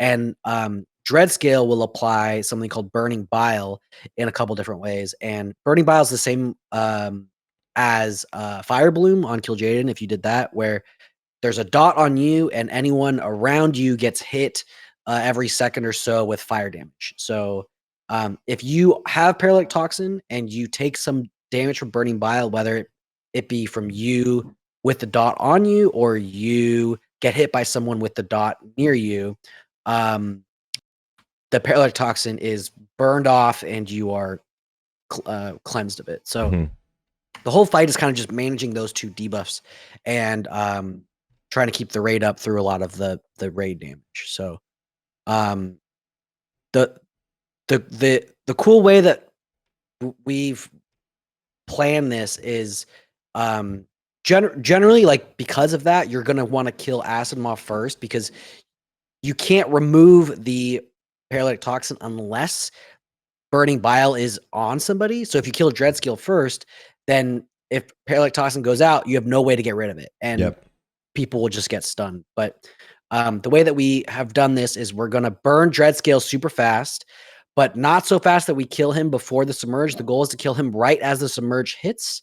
And then in phase 2, you have a Pally tank Acid Maw, bubble the Toxin off, or get DI'd, depending on your raid DPS. And it's even possible to not need either of those if you're fast enough, and he still has some Burning Bile from phase 1 that will just cleanse it immediately if he gets bit. So there's a ton of other mechanics on this fight, but ultimately none of them really matter so long as you can kind of fit in that pocket. Yes, deep play. So after they submerge, when Acid Maw comes back up, he will be mobile, and whenever one of the worms is mobile, they don't AoE splash the raid with their ability. debuff. They only bite the tank with it. So the one thing that we're doing with this to mitigate a lot of the raid damage is if you kill Acid Maw first, which is the stationary one, then Dreadscale will be stationary when he comes back up in phase 2, and he will turn and splash the raid with Burning Bile, which can really fuck you. It will destroy. It does a ton of damage, and one way to mitigate it is have the melee and the range fully spread when it's off cooldown, and you'll see that that works pretty well, but it does like dramatically drop your raid DPS in order for everybody to like get out and spread, which the goal is to just, pump really hard. So yeah, we want to use this strat, the one that you're laying out. Unfortunately, like on our PTR testing, we just really practiced the other strat where you burned Acid Maw first. So that left us with having to, exactly what you're saying, treat Dreadscale in phase 2 whenever he's rooted, as treat him like Kill Jaden, and just when we see it off cooldown, we call for a pre-spread. Melee spreads out, goes out, we run back in. So it's like it's safe. You can do it that way, but it feels so bad. One of the issues that we're kind of dealing with is like, where do we in ToC, because of this 50 out of 50, where do we practice this other strat, right? Or do we just say, all right, that's the flaw with the 50 out of 50 thing. Yeah, it's we feel kind of locked in on the strats that we've learned at this point. The one thing about this strat that I would say, you can 2 tank it, and one tank can get stunned and wait to bubble eventually. Like there is a way to do it without requiring a DI that that nobody will die. And Farts is saying, trying to explain the whole mobile stationary thing. Farts, it's impossible. That's why at one point during like the worm section of the guide is the longest, if you can see. Yeah. And at one point I'm like, look, there's a fuck ton of mechanics. None of it matters. Just do what I say, because there's like a lot of different ways you can do this, and by recommending different ways, you'll see different mechanics in different ways. But it's like, just don't even think about it. Just do what I'm going to tell you, and it'll be better. And that's kind of. I hope that this strategy works out for a lot of guilds, because it does require a certain level of raid DPS. And a couple of people have been like, "Hey, I'm not sure we have the raid DPS," and I'm like, "Okay, well then lust." Like, I think you should lust the worms if you're in an average guild, because then you're going to be able to meet that DPS check. And honestly, if you fuck up the worm killing at the submerge, and even if they change it, I don't think that the enrage is so damaging that you're going to struggle in phase 2 of this section, because they really do a ton of damage. Period. 50% is not going to make or break anything. Yeah, I think I think that a good rule of thumb is lusting worms. I think a lot of tanks, it's probably safe to 2-tank it. Chances are, right, if you're not in a guild where you're solo tanking, if you're effectively solo tanking Gormok and like killing him in time, right? There's so many like stacking factors here. If you're able to solo tank Gormok and kill him in time, to not lose your tank and all those things, then you're probably fine to just do this strat and to lust whenever you want. But like if you're 2-tanking Gormok, you're already going to be 2-tanking here. One strat that we did that was actually, I think it's kind of like dummy proof, is you just have 2 tanks sitting on Dreadscale, and the timing works out really well that whenever Acid Maw does the AoE spray and inflicts people with paralytic toxin, we designated a safe spot in the arena.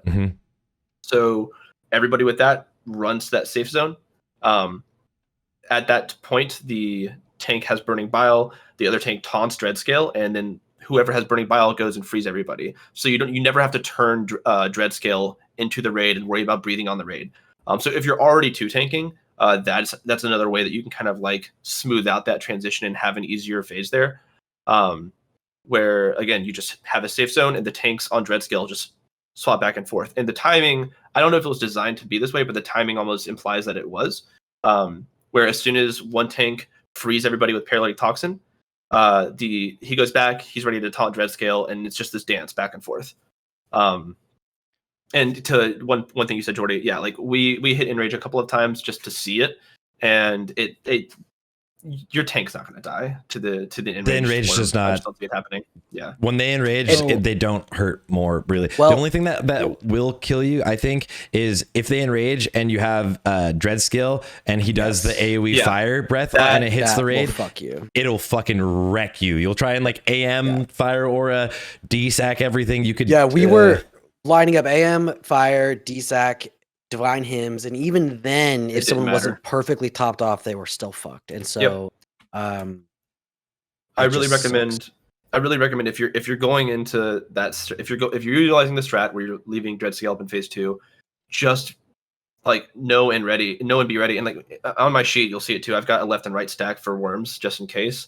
So just treat it like that phase of Kill Jaden where you're running out and you're pre-spreading whenever you know that it's about to go out. I almost called it Fire Bloom again, but yeah. I mean, One thing, Joardee, you had as the Demo Lock, we had a couple art kills. You had me tanking the. You want to talk about that and the Warlock tanking and why? Yeah, you're doing we have a Warlock tanking the stationary one in phase 1.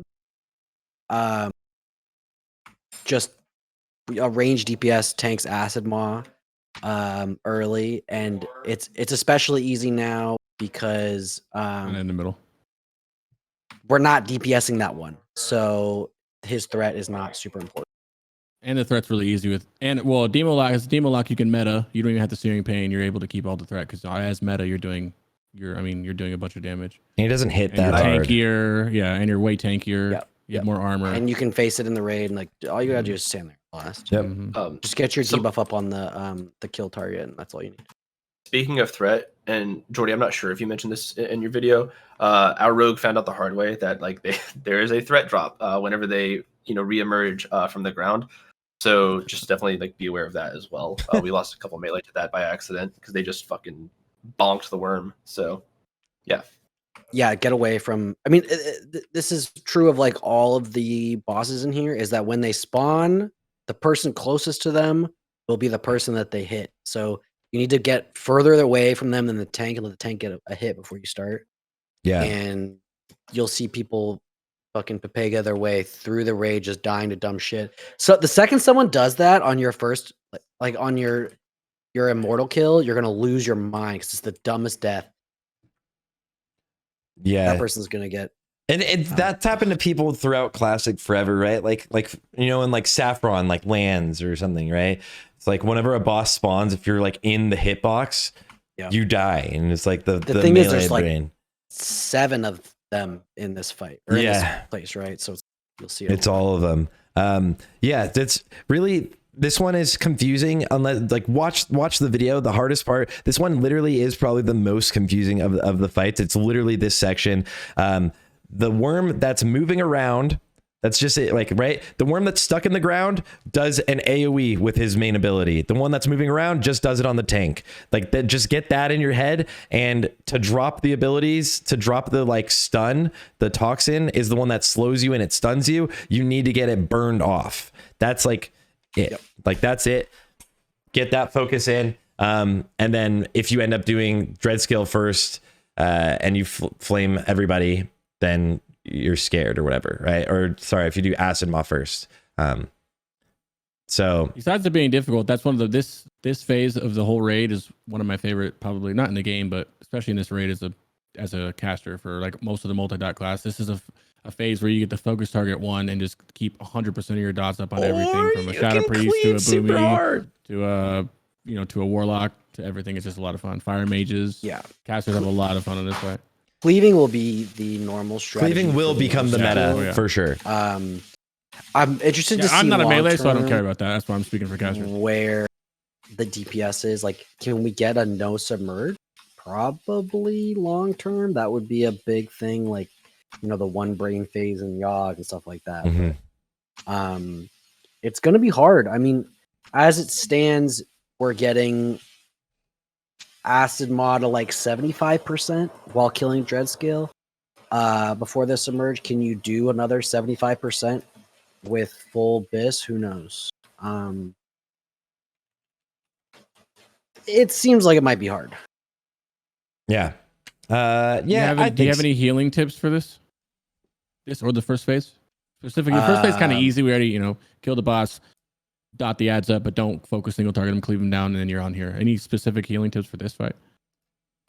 That you should watch out for? I don't know. For the first phase, like, you just make sure that the tank's got inspiration up or ancestral fortitude for that impale, because it really hurts. Bop those people with the snowbolts, and then this phase, you want to use all your cooldowns here. This is the big raid damage phase. So like hymns and DSACs and AMs and all that shit, just send it. You don't need much for phase 3, and you'll have a second to regen. So yeah, I think that's it. Don't bring AMS to your raid like this fucking guy did. I was gonna ask you about that. I was like, do you know something I don't? Like, what am I missing here? It's headache inducing, let me tell you. Okay, what about ISOL then? ISOL then? ISOL's dope. You'll hate your friend who didn't get out in time. The biggest thing on ISOL, there's a ton of little mechanics. The big one is the massive crash, where he jumps into the middle of the room, ground pounds, knocks everyone to the wall, and then charges one person. And if you get hit by the charge, you will enrage him. He'll do 50% more damage and attack 50% faster, which you can trank even in Heroic 25, contrary to some comments in the video. Wow. But contrary to some comments on the video. Yeah. But it's fun. And then, there's definitely an argument here to Lust for the double damage phase. I don't know. We'll see where Lust ends up getting used long term, but ISOL is a lot of fun. And when you do get targeted, here, I can send you a clip of me getting targeted, and it's hilarious, but it's like, I think it's in here. So good. It's so good. Yeah, it should be in your video, I think. Yeah, I saw it earlier. Also, explain the double damage too that you get for people that don't know. Yeah, here it is. Yeah, when he more is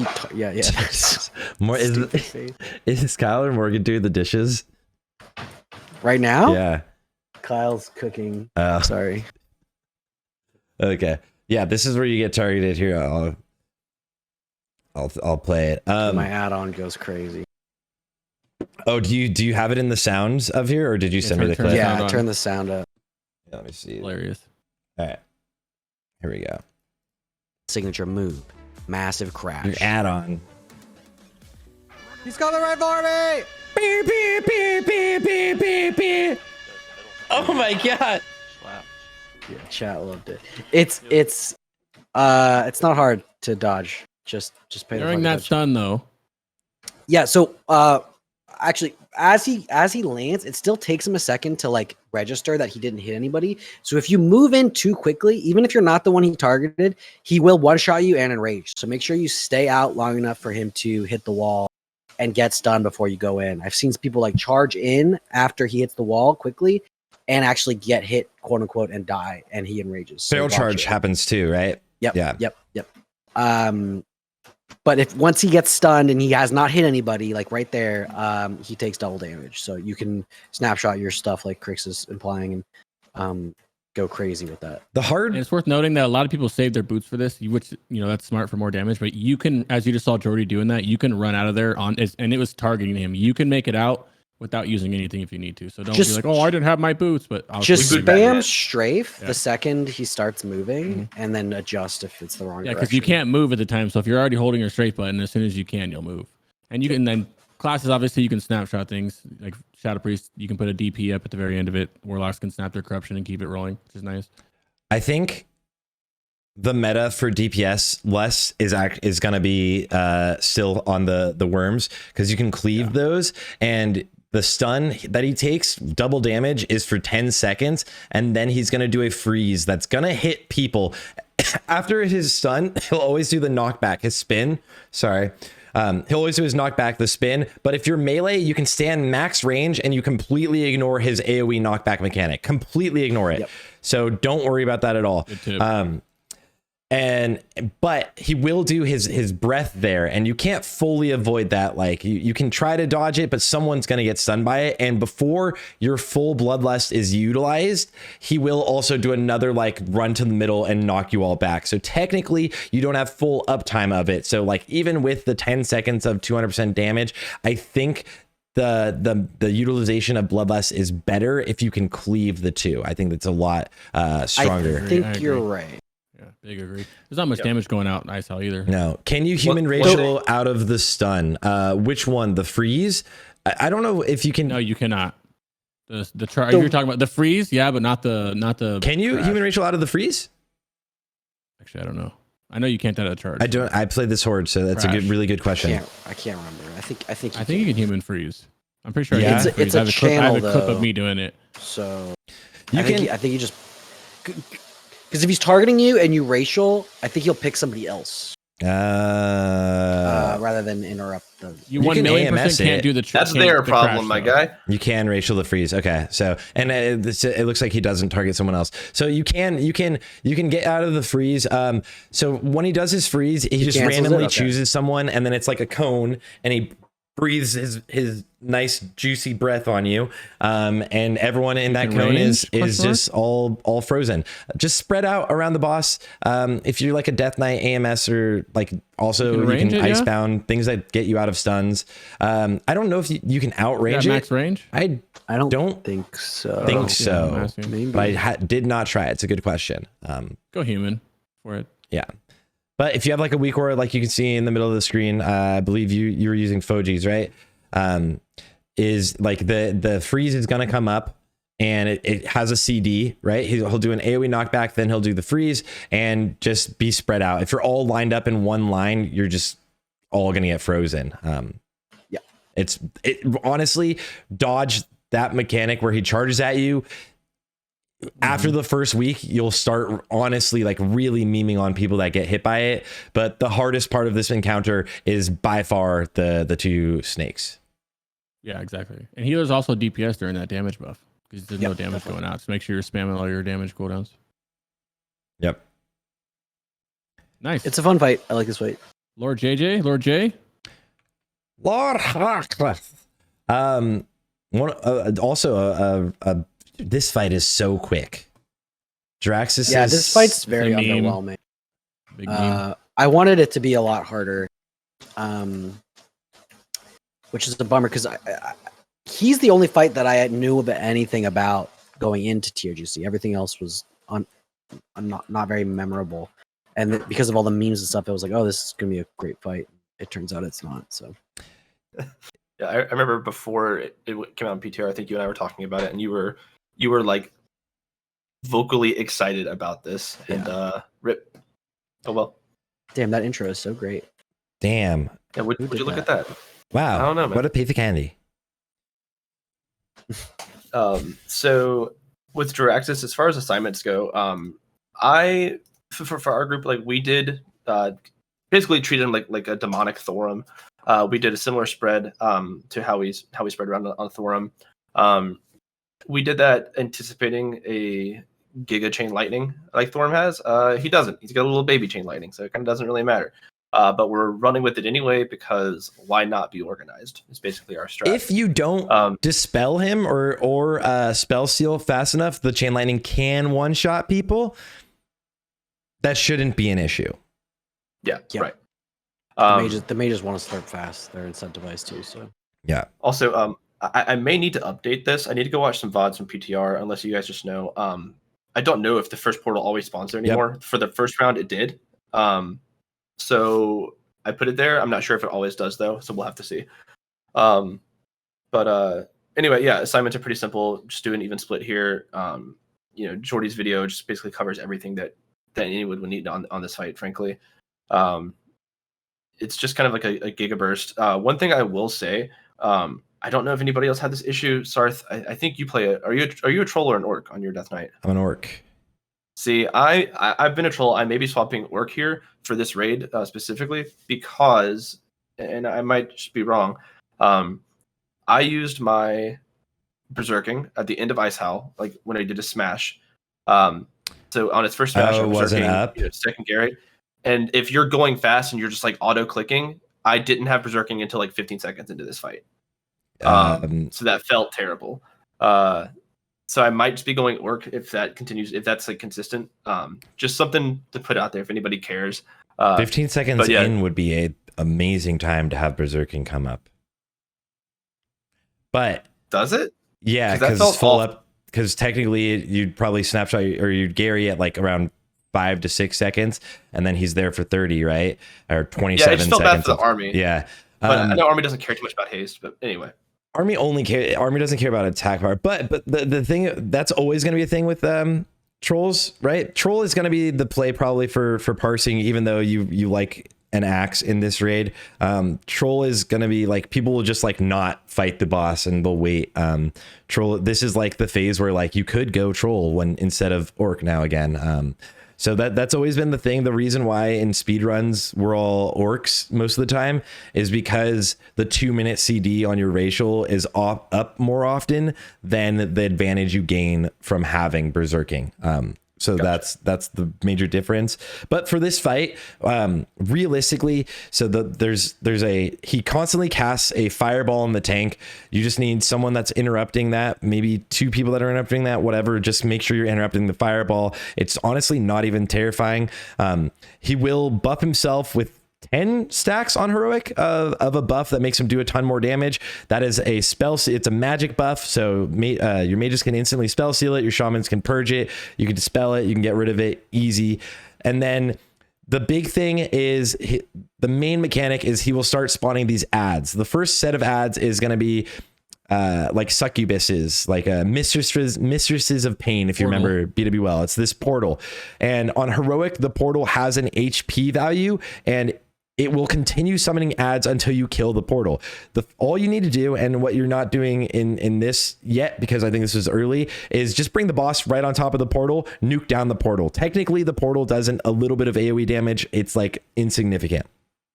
Nuke down the portal. If you do it fast enough, it'll only spawn 1 ad. If not, it'll spawn 2 ads. Totally fine. Not something to worry about. Cleave the ads. Portal dies pretty fast. Then kill the boss. The second set of ads is going to be infernals, and that will be from a volcano. So he'll spawn a volcano. All you need to do is kill the volcano. and then kill the Infernals. That's it. The only thing that should kill your raid is there's this little flame that you guys can see in the background. He'll randomly target someone, give them a debuff, and they will start spawning a flame every 1 second on the ground. Just move that out of melee and don't stand in it, and you should be fine. The last real mechanic on this boss is that he will put like an ability on some people that it'll absorb 80,000 healing. He'll put a debuff on a few people that'll absorb 80,000 healing. Have your Holy Paladin just blast some healing into them, because once you've peeked through the 80,000, then you will get it'll just go away. But if you don't heal through it, then you'll take a ton of AoE raid damage. Is there anything I missed? It's weird how easy this fight is, and the video will show you all of those things really, really well. 85K. Thank you. Did you go over the Mistress's Kiss? Yeah, that's what I was waiting to do. One of the most annoying things in the world for a caster, I think, in the entire game, is the Mistresses of Pain have something called a Mistress's Kiss, which is like a 1.5 second cast, and I think they target who they're going to hit, and it puts this like debuff on you, where the next ability that you cast, it kicks you from that school of magic for 8 seconds. And it's, as a caster, the most annoying thing in the world. You can kind of bait it out, like on a Shadow Priest, you can cast a non-shadow spell and it'll lock you out of your light spells or holy spells, or like a warlock. As a demon warlock, it's easy because I'm already casting different spells, so it's not that big of a deal. But like as an Aflock, you can see that you got it and then do the other spell, or a Boomy, but it's really, really annoying, and it's really fast. And there'll be some weak ore to help you with it a little more than what we have now, but it'll just let you know when it's on you, and it's instant. You see it, and if you don't, it's like stop casting what you're doing and switch to the other spell, or you're gonna get kicked for 8 seconds. It's very, very, very, very annoying. I guess I ignore that completely. Can you AM it? Can you Aura Mastery it and just fucking ignore it? No, it just it stop whatever you cast. It stops you from casting. It interrupts what you're doing, even if it's not a cast. It could be an instant cast. It could be an instant cast. It's whatever's the next thing you press on your spell abilities. It locks you from that school for 8 seconds and stuns you. It's a counter spell, so you have to. It has to have a cast time. It doesn't stun you. Sorry, it does a little bit of damage. It doesn't stun you, but it locks you from that for 8 seconds. So if you're casting a Shadow Bolt or a dot or whatever, it locks you for 8 seconds out of your shadow spells. It doesn't work on instant spells because it works like a counter spell. It has to. Yep. It has to actually lock you from the cast. So AM doesn't matter because you're not casting anything. I guess you could cast Army, but sorry, not AMS, Aura Mastery, right? Like concentration Aura Mastery from your paladins to get rid of any interrupts. Yeah, maybe. Right? Like, but I think what you can do is you can stutter cast like you would in an arena match. Mm-hmm. If you start casting, immediately stop. The game will still lock you, but you'll not be casting, and it'll fizzle. It is as soon as if I press 1 as in Shadow Bolt, like the millisecond that I start casting, it locks you out for 8 seconds. Why don't you just for Warlocks, you can cast a fire spell. Yeah, exactly. Yeah. You see it happening. What I'm telling people is to watch out for it, because it's hard. If you see it happening and you need to stop right away, it happens very fast. She targets you and you have a 1.5 second cast to see it, and then you bait them. You can do it as Destro. You just need to cast a Shadow Bolt, or vice versa. The only people that are going to have any trouble with are Paladins, because everyone else has it's all holy. Well, Shadow Priest can, but it takes them out of their shadow form, which is better than Master Spell. Lock. Oh, true. Yeah. There's Master Spell doesn't drop. That's a discipline one. Yeah. Yeah. So it's a cast too. So there you go, just Paladins. You'll. I feel like this fight you kind of blast through. As Paladin, you just bubble it. Fuck it. Yeah. Technically, the Infernals also, as they move, they do like an AoE ability when they stop. They'll like randomly turn into this little ball, as you guys can see on the screen, and then they'll move to a random spot, and then they'll do like a hellfire from that spot. You don't want to stand in that, but you can pretty much nuke them down before that even becomes significant by any means. That's the only thing that'll kill people in this raid if they're not paying attention. So everything else should be pretty easy. I think this is a very fun fight, especially for multi-dot classes, because you get a lot of affliction lock, fueling resources from corruption and stuff like that. It's a lot of fun. Obviously, you're not going to dot like portals because they die so fast, but all the mistresses, all the volcanoes, I like it a lot. This fight's really good for some classes, for sure. Yeah, This I'm one not felt a lot of saying fun. It's unholy, DKs yeah. are garbage. I'm saying that these No, is really no, fun it's as the a fucking best. multi-dot class. No, it's the fucking it's so everything in this raid is like, oh well, just played. Okay, DK. Oh, I can cleave. Oh, okay, it's wild. This raid is so dumb. which we'll talk about the end of them. DKs, fire mages, and affliction warlocks are in heaven this entire phase. Yeah. I think a lot of classes, like the cool thing about this raid is you're going to do a ton of damage and you're going to feel really, really powerful. Yeah, Unholy is B+. Even better, the fun of it is that you're doing a ton of damage while like doing your single target rotation. Like you're doing all your single target on Jarraxus in this example, and Unholy is just eating everything up as a side. Or Affliction doing the same thing. They're feeling all the resources. Fire mages, obviously, with Living Bomb, they're able to do all their single target by get all this, what we call natural padding. You know what I mean? It's like really fun for those three right now. Not saying the other classes aren't fun, obviously, but those three specifically shined brightly. Dude, are the Infernals immune to fire? Does anyone know? No, they're not. They're not? Wild, dude. And Hunters are having fun too with trap passive AoE. So this is a good one. So he does do this chain lightning that you guys, he just did it. I'll pause it for it. He does do this chain lightning, but it spreads, and it's not like Thorim or anything where if it chains more, it does more damage. It's just a static amount of damage on the chain lightning. And if you have cleanse, the buff I was saying he does earlier, he has a timer, he puts a buff on himself, he like empowers himself, 10 stacks of it, mages will spell seal it. They want to, because it'll buff them to do way more damage. If you don't cleanse that or spell steal that, then this chain lightning will one-shot people. But other than that, it's something you don't really need to worry about too much. Is there? Yeah, your mages are going to carry this fight so hard that they spell steal that. They're just like, it's insane how much damage the mages are doing on that. Yeah, but if you Some have people one who don't mage, let them spell steal it, it's kind of crazy. if you only run one definitely mage, I think it is safe to hit him with a couple purges too, because if he does cast it right away before he gets the spell steals, even if it's scuffing your mage, it can still kill some people. So the mages are saying, from what I've heard, is that spell stealing anything over 7 stacks is actually a DPS loss, because it doesn't refresh when you the timer stack. Oh. So at a certain point, you're just sacrificing your actual casts to, so I think it's 7 is the sweet spot, but even then 7's just a lot. So 2 mages spell stealing to 5 seems like the play. Mm-hmm. Yeah, and their damage is bananas on it. It's kind of crazy to watch. Of course. We had to kind of remind our warlocks aggressively to actually, it wasn't even us, it was our mages. We're aggressively reminding the warlocks to not be spell stealing. So something to keep in mind for sure. Spell stealing? Why would a warlock spell steal?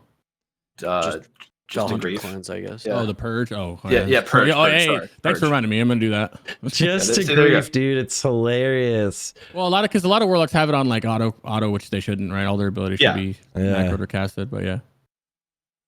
Yeah, but yeah, you guys, any tank tips, any healer tips you guys have for this fight? For DPS, cleave like fucking wild. Cleave. Nuke the portal the second it spawns. Bring the boss on top of the portal and nuke the portal. You can see it's happening right now in the background. Nuke this. Everyone should be on this. Just nuke it. Whichever portal it is, either the volcano or the portal, nuke it right away. I believe you're saving Lust for, right? That first portal, I believe.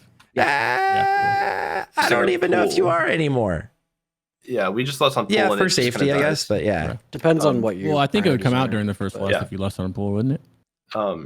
You asked about tank tips. My only advice to tanks on this fight is to just be extremely aware of where the ads are and make sure you're getting to them as quickly as possible, or you're going to get yelled at from all your DPS who want to cleave. So that's that's basically all I've got as far as tank advice goes. It's kind of like Hodir, where if your tank's really slow to drag Hodir over to beams or whatever, if you were a tank and you were slow to do that, you heard about it. So if you don't want to hear about it, move to the ads. It's pretty simple. Yep. Yeah. Overall, it's a fun fight. I think, like Sarthe said, big cleave, big dots, big everything. I feel like a lot of the DPS classes have a lot of fun here with some extra stuff they can add. Yeah. The next one is faction champs, which we'll start by saying I believe they're not going to be on logs. I think they posted something about that. Which, by the way, the log side is down. I'm just saying. Log side is down and getting the pestilence boy doesn't. Faction champs not being on logs is the dumbest thing ever. I could do 50,000 DPS on this fight. I think it's smart that it's not I could do 50,000 DPS on this fight. Yeah. I'm calling it. I think only DK is like that. Warcraft Logs is currently in the middle of a Overall, major I did database Warlock upgrade. stuff too. You can. No, not even that. But she posted. They posted on their Twitter that it is like literally they're restarting it from fresh or something like that. Like they have to starting fresh on it, starting new. I posted it. I gave it to you in your DM'd you, I think. I think they're just restarting the DP no, I didn't. upgrade. I Just don't kidding. think it's all. Yeah, whatever her Twitter said, something. All right. Along So- having to reset it. Faction champs. All All right. right. It's not on logs, so don't worry about your DPS. You'll probably want This to is CC. probably one of the most fun fights in the entire expansion for me. Hard disagree. I love this fight. Worst The whole take. this is like a big 25 You don't on like this 10 fight? arena match. I God love it. no, dude. It's I so fun. hate it. Oh, This is the Man. best Like you hate fight tanking it? ever. it's just like it's fun as a death knight. Like the unholy death knight part of me is like, yeah, pestilence, death, okay, let's go. But like, Well, you're not allowed to do it's- that most of the time. I'm the raid leader, dude.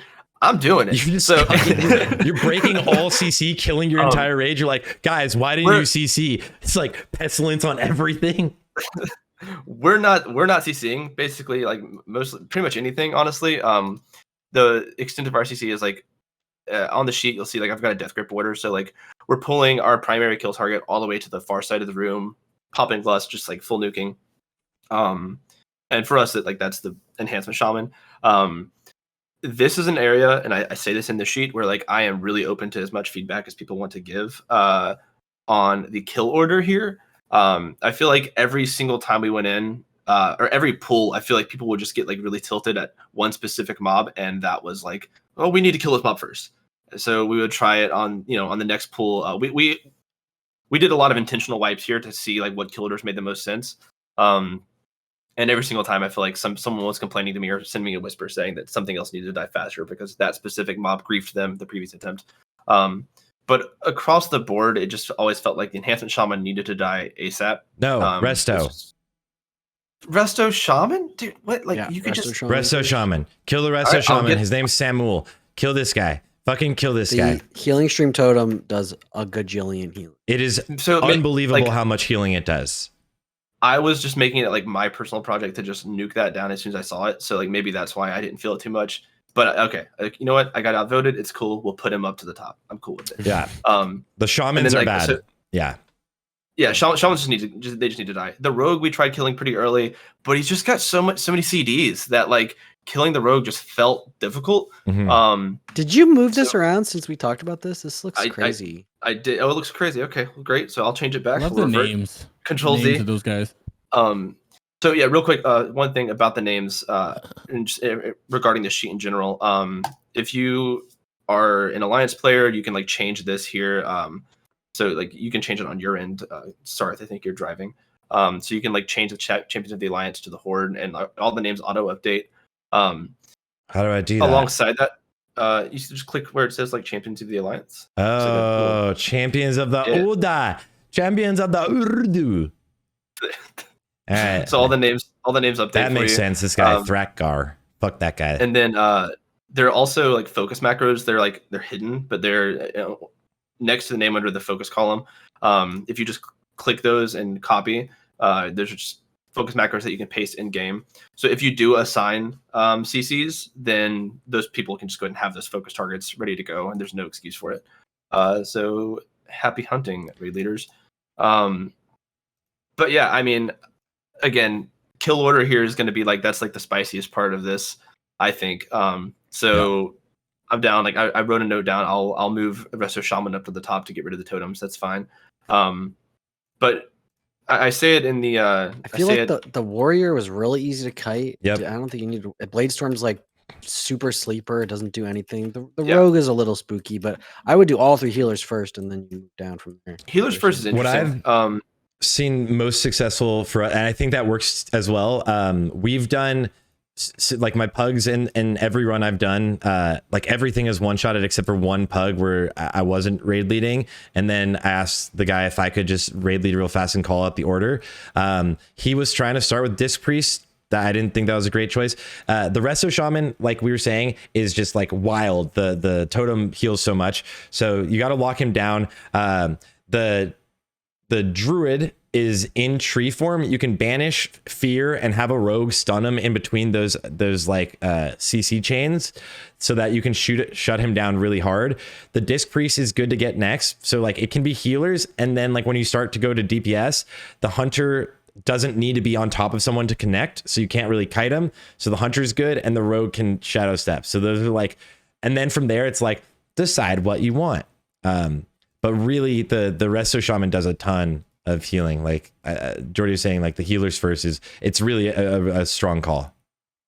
Yeah, I'm totally happy to do it. Like honestly, like the decision that we came to is like, if you get 3 targets dead and you haven't really lost anybody, you're basically good to go. Like it really just kind of felt like it's a war of attrition at that point. So this is a fight that we just kind of got to the point. We're not necessarily going for speed. Like we want to kill it quickly, but we're just like, we just don't want to wipe. So whatever can make that happen, we were just happy with. But yeah, please, like I said, in the Discord, like give me feedback on what you guys think should happen here. I'm happy to do whatever. Ooh. But yeah. How do you guys like started this fight? So like what idea we came up with that was really smooth.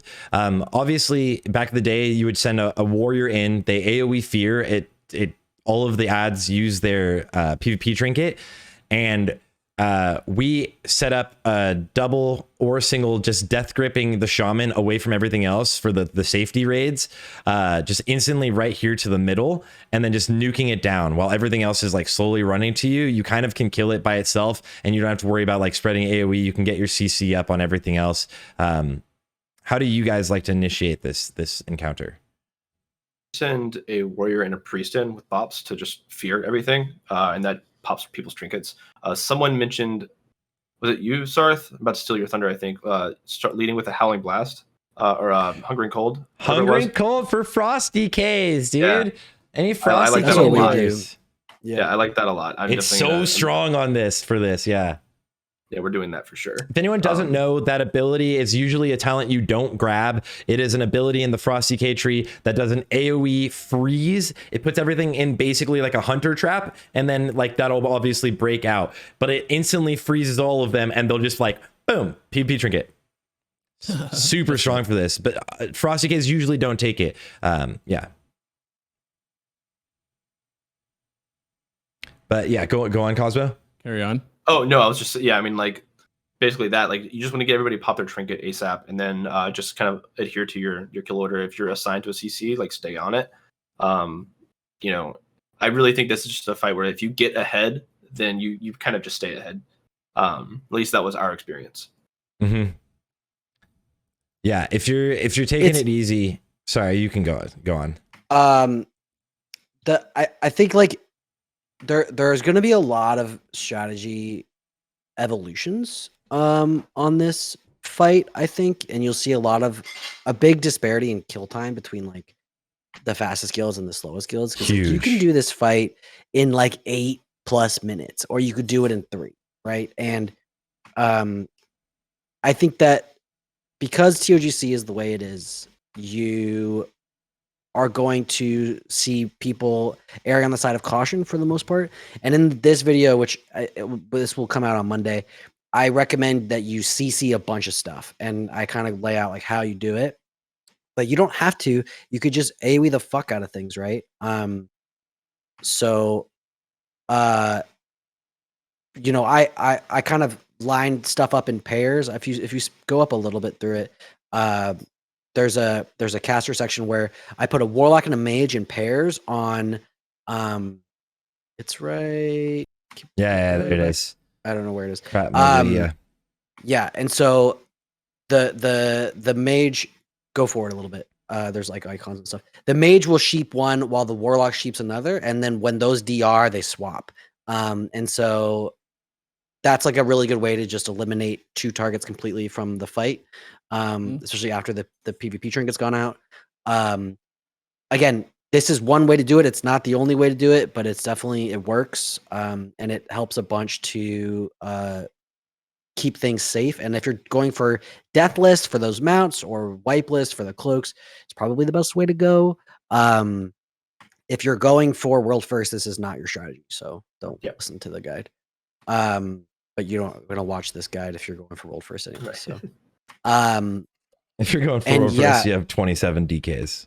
yeah, exactly. And so I think the big thing for this fight is just know who your kill targets are, and then a lot of people, like healers especially, like they don't arena, and so being able to watch your frames and when something's coming at you and running away from it is really important, and nobody does that, right? And so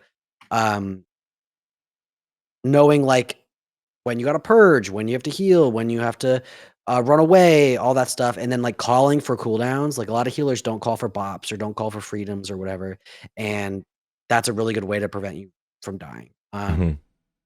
And as a DPS, especially since this is not a all stars fight, just do your fucking assignment. Like don't greed damage. Like if your assignment is to grip a warrior out and keep it out of the raid, grip a warrior out and keep it out of the raid. Like don't go in. Like Pummel just got run over right there, and like I love that. I had to include that. Keep your eyes up. Like watch when something's coming at you, right? And import a profile like maybe mine for Plater that has your target on the frame at the top, right? So that you can see who they're targeting. Like Pummel doesn't have that, but if you look at my UI, it's like, okay, I know that guy's on APEP and that guy's on me, and if he's on me, that means he's probably going to start heading towards me, so I should move away from him and stuff like that. So, use your defenses when they chase you too. In that example, a warlock would portal away, or shadow priest and dispersion. He wasn't looking. Not everything, but a lot of people can have something to get away from it. That's what you're saving it for. That's why I think it's good that it's not on all stars, because you can, like you said, you can pay attention. Like you are looking, instead of trying to do the most damage as a warlock, you're trying to look at your CCs or focus targeting them, making sure they're getting DR'd and all that. Yeah, and if you're a healer and you see, hey, this DK is about to connect with this clothy, I'm gonna bop him, and you can see that on the frame, and or you could paints up, or you can. I wish I had life grip, but that's a cat thing. We can imagine. It's okay. I can mouse over grip them away from you. DK's mouse over grip, mouse over chains of ice. Yes, everything can be full. It's a full PvP fight. You can do everything you can in PvP. You can't mind control. As a priest, I tried mind controlling. It wasn't letting me. I tried on my shadow priest. It wasn't letting me mind control anything. Well, did you try to mind control something, Joardee? No, I didn't. No. Yeah, it doesn't let you mind control. Also, if you're hemming, we found that you would almost immediately get interrupted by something. So if you're gonna hem as a priest, you want to AM conk that. And definitely like front load all of your cooldowns. Lust off the rip. Just send like most of your cooldowns early, because as soon as you kill 2 or 3, like Cosmo said earlier, the fight gets a lot easier. So such a fun just fight. do your best to kill stuff fast and clean. It's not about fast in a full kill time. It's just about safety, because if you lose people, then there's way less utility, and so yeah, it just ends up snowballing. If you have more of them down before you guys go down, you're fine, and you'll end up one-shotting it or killing it really quickly and saving those precious attempts. It was a relatively easy. It's a really easy fight if you take it safe, and knowing your kill order, like Joardee was saying a lot, is super clutch. So having very clear raid leading carries this fight, like absolutely carries. This is a giant PvP battle. A lot of people don't PvP, it can get super hectic. If all of the melee start targeting one person, it's nice if someone calls out like they're all chasing you. So it's nice if they call that out. But yeah, they also really like targeting warlocks. I found they love that. So the warlocks just we need like to be really careful, because we have portals up and you're on the other side of your portal. You have who they're on. Pummel loves it. I think a lot of that might be threat related. There's no threat on this fight. So I believe you, but like we had our prot warrior or a prot paladin just bombing heals, and he was getting a ton of attention from all the ads. It might just be because he was casting heals, so they're like, like, oh hey, a heal, I should I try to interrupt that or something. I don't know, but he definitely, like, we tested it a couple of times, and it may be placebo, but it seemed like he was getting a lot of attention. And one thing we didn't mention, I know I got chased all the time though, and it was annoying. there's 14 ads that it could be, and you have 10 that you fight, right? Yeah. So it's not always going to be the exact same combination of things. But I've found a lot of success in burning the Resto Shaman right away. A lot of success. That guy, even if you try to CC him and do stuff, ends up putting out, you'll look at like enemy healing done, and you'll be like, oh my God, dude.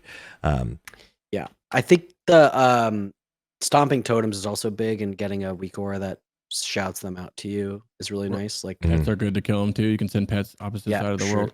They're Hey, just big 5 pay- HP, so Pay big attention to the CCs too if you're doing the CCs, because Like, it's very look- easy as you're multi-dotting or AoEing for whatever reason. They're look at that AoEing, totem star cluster on the falling. left there. Like that's Yeah. a fucking mess. And no one's They're Those one all shot. need to go. That healing stream is nobody's gonna die as long as that healing stream's up. that Wind so. Fury can make sure that like caster gets one shot. Like Wand one shots it. druids Pets, everything should just boomkin, Windfire. right? Yeah. Yeah. But like anyone, Remember, like it's not pets on and logs. anything. I think that's why it's good. It's not on logs, because people can think of things like that and not have to worry about what parsing. They just worry about killing totems. It's also unfair. If people don't know, how much reduction of AoE damage is it? 75%. 75% of all AoE abilities, or almost all, so like aren't taking damage. So you can't just hard cleave these down unless you're some specific classes, in which case it doesn't count as an AoE ability because you're moving your single target abilities onto other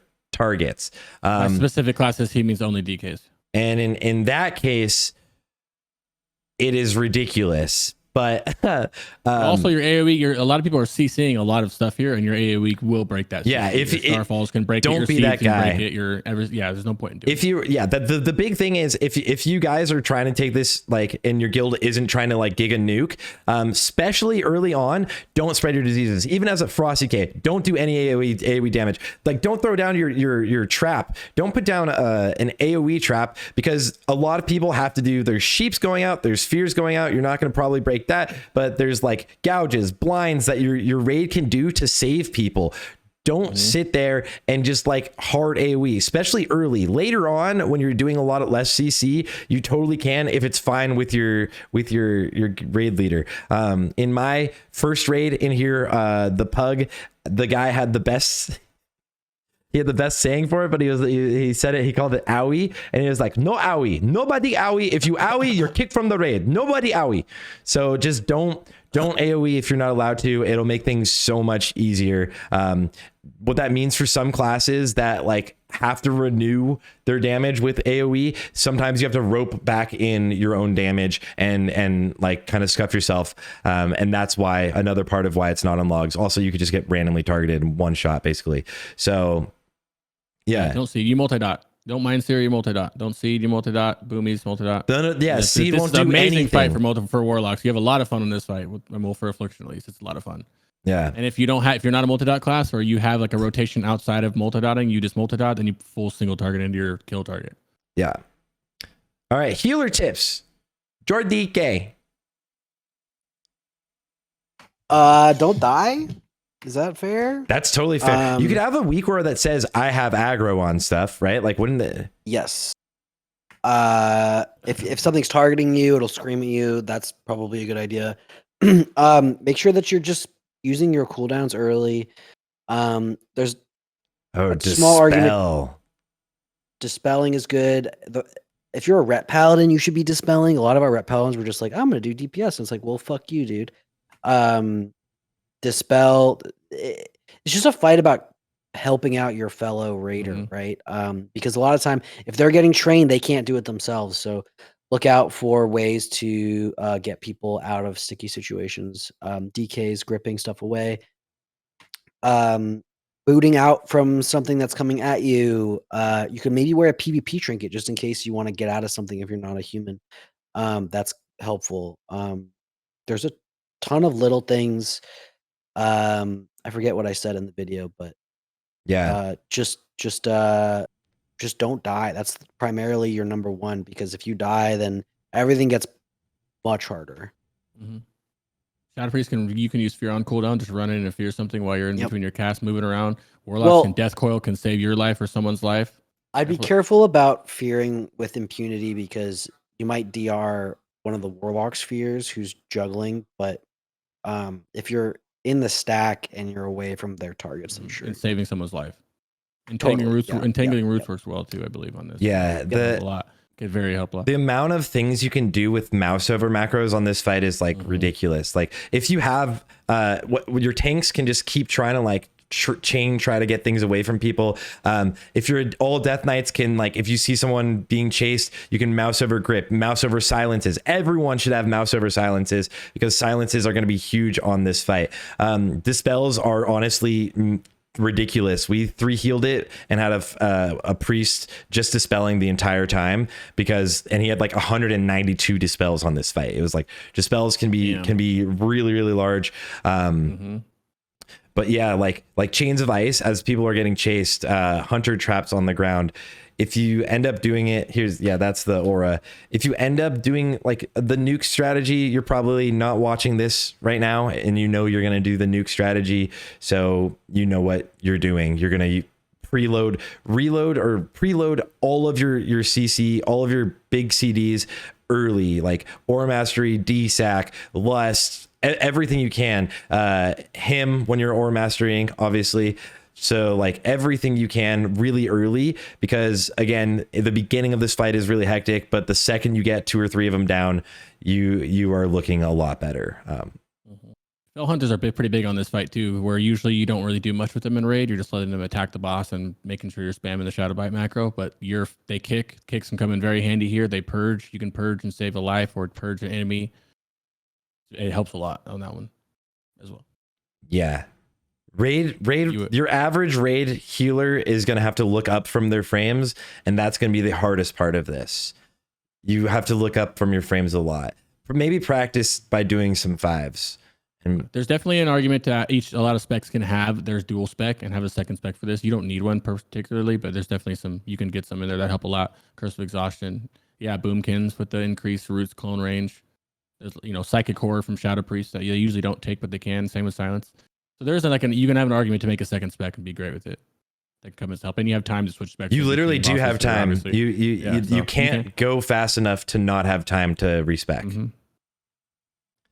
Yeah, but it's not unlocked. Like I said, I think it's a good thing because of that. One, because DKs would just be dominating it, and 2, it helps you focus on the fight more than having to do a bunch of damage. Also, UAs are very big here from afflictions because they get dispelled all the time and they blow up when they dispel. Yeah, big damage. Helps a lot. Anything else that we missed, Cosmo, Joardee? I think we covered everything that I know about, at least. Yeah. Just don't die. Just don't die and Everything listen to your raid That's leader the most for kill important target thing on this one. And watch CC. Will this phase revolve around speed kills? I don't know. I don't know if people are going to care enough. We'll see. Twin Valkyr. 1 Valkyr, 2 Valkyr. So on the sheet here, I wanted to ask everybody about this. We did door strat again on the second wave of PTR. Felt totally fine. Some people in my Discord were saying that they noticed that they were getting hit pretty hard with like the extra spawns. I guess I didn't read anything about extra spawns, but maybe I just missed it. But we did door strat again on the second wave and didn't really experience any issues. So it's still included here. Again, you can drop down instead of door strategy if you want to do the portal strategy where you just tank them next to one of the colored portals. Then the graphic will automatically update for that as well. But yeah, I mean, this is probably one of my favorite fights, honestly. I think it's a lot of fun. You just kind of, Gigazerg, and like it's got that really cool moment of, are we going to make the timer or not? Depending on the strat that you do. But yeah, here I've laid out, for your soakers and for your CD order, depending on which vortex you're getting. As long as you line those up, we honestly didn't have any issues at all. I included a section here for single target CDs for your soakers. We found that depending on the classes you had soaking, it wasn't even needed. So we used a Disc Priest, a Shadow Priest, and a Hunter. Mm-hmm. And they all have personal CDs that allowed them to survive with no issue whatsoever. I know some people use 4 soakers. We do 3 plus one of the tanks to soak. and we're totally fine there. I'll probably add a section here, add a slot for a 4th soaker in case people want to do that. Yeah, I mean, all in all, depending on the strat you do, I think it's a pretty straightforward fight. I am going to have to update this, I think. Joardee, I'd be curious to hear your take on this. I may include like the traditional strategy in the sheet at some point. The spreading them out strategy. Yeah, where you're swapping let's back and go over forth. the boss fight too for those that, you know what I mean? Yeah. Right. The actual mechanic. Go over the boss fight. Somebody. Jordan, do you want to hit it? Sure. So this I'll have a guide for this next week, but it's a fun fight where each twin has a different school of magic that it employs, and you can become like attuned to one or the other depending on which little vortex you right click on, and it'll give you a debuff that grants you immunity to the same type of damage and increases your damage to the opposite type. But it also reduces the damage you do to the same type. So you, depending on what the abilities that they are using, you want to adjust your affinity to the other or the same in order to maximize your damage or prevent incoming damage. So the big thing is like where you move your raid and like how you organize it, and the orbs that you are give me 1 second. God damn it, babe. Yeah. I'm live right now. Yeah, so there's a ton of orbs that fly around the room. A lot of people think it's like a holy, but it's a fire magic. So the school of magic for this is fire, but a ton of orbs that fly around the room, and they will increase your damage if you've chosen like the fire, so the light. It'll make you immune to taking damage from those ones, and it'll increase your damage dealt to that target, to the opposite target, to the dark guy if you're doing the light, to the light guy if you're doing the dark. It'll all be sorry, I'm just getting our cameras back on. It'll all be like that. It's a fun fight. It's a super fun fight. Right now in the background, this video has them doing the old school strategy of keeping them away from each other. But you can click on these portals. There's 2 light portals around the room and 2 dark portals. And let me go into the sheet to show you guys where they are. So you can see a light portal, dark portal, light portal, dark portal. And if you click on one of those portals, you then are that affinity. So if you click on the dark portal, you have this dark circle below you. It's shadow damage, a shadow circle below you, and you're attacking the one named Lightbane. And then every now and then the twins will do a key ability. One of the abilities, one of them is a vortex, which will be, they will spin and do a ton of AoE damage to everybody that is the opposite color of them. So if Darkbane is doing dark vortex, then everybody who has light affinity will get just wrecked. You can AM it, but it'll be a lot of damage. You won't die if you heal it really well and you only have a few people taking it. And you can desac AM, do a few things to mitigate it really well. But if you don't plan for it, you can take a lot of damage. So the traditional strategy was when that's happening, you would click on the opposite vortex so you're not taking that damage during that time, and then re-click on your original vortex. The other main ability that they can do, and you'll see it'll randomly be like which one is going to happen, is they'll put a shield on themselves and cast a heal.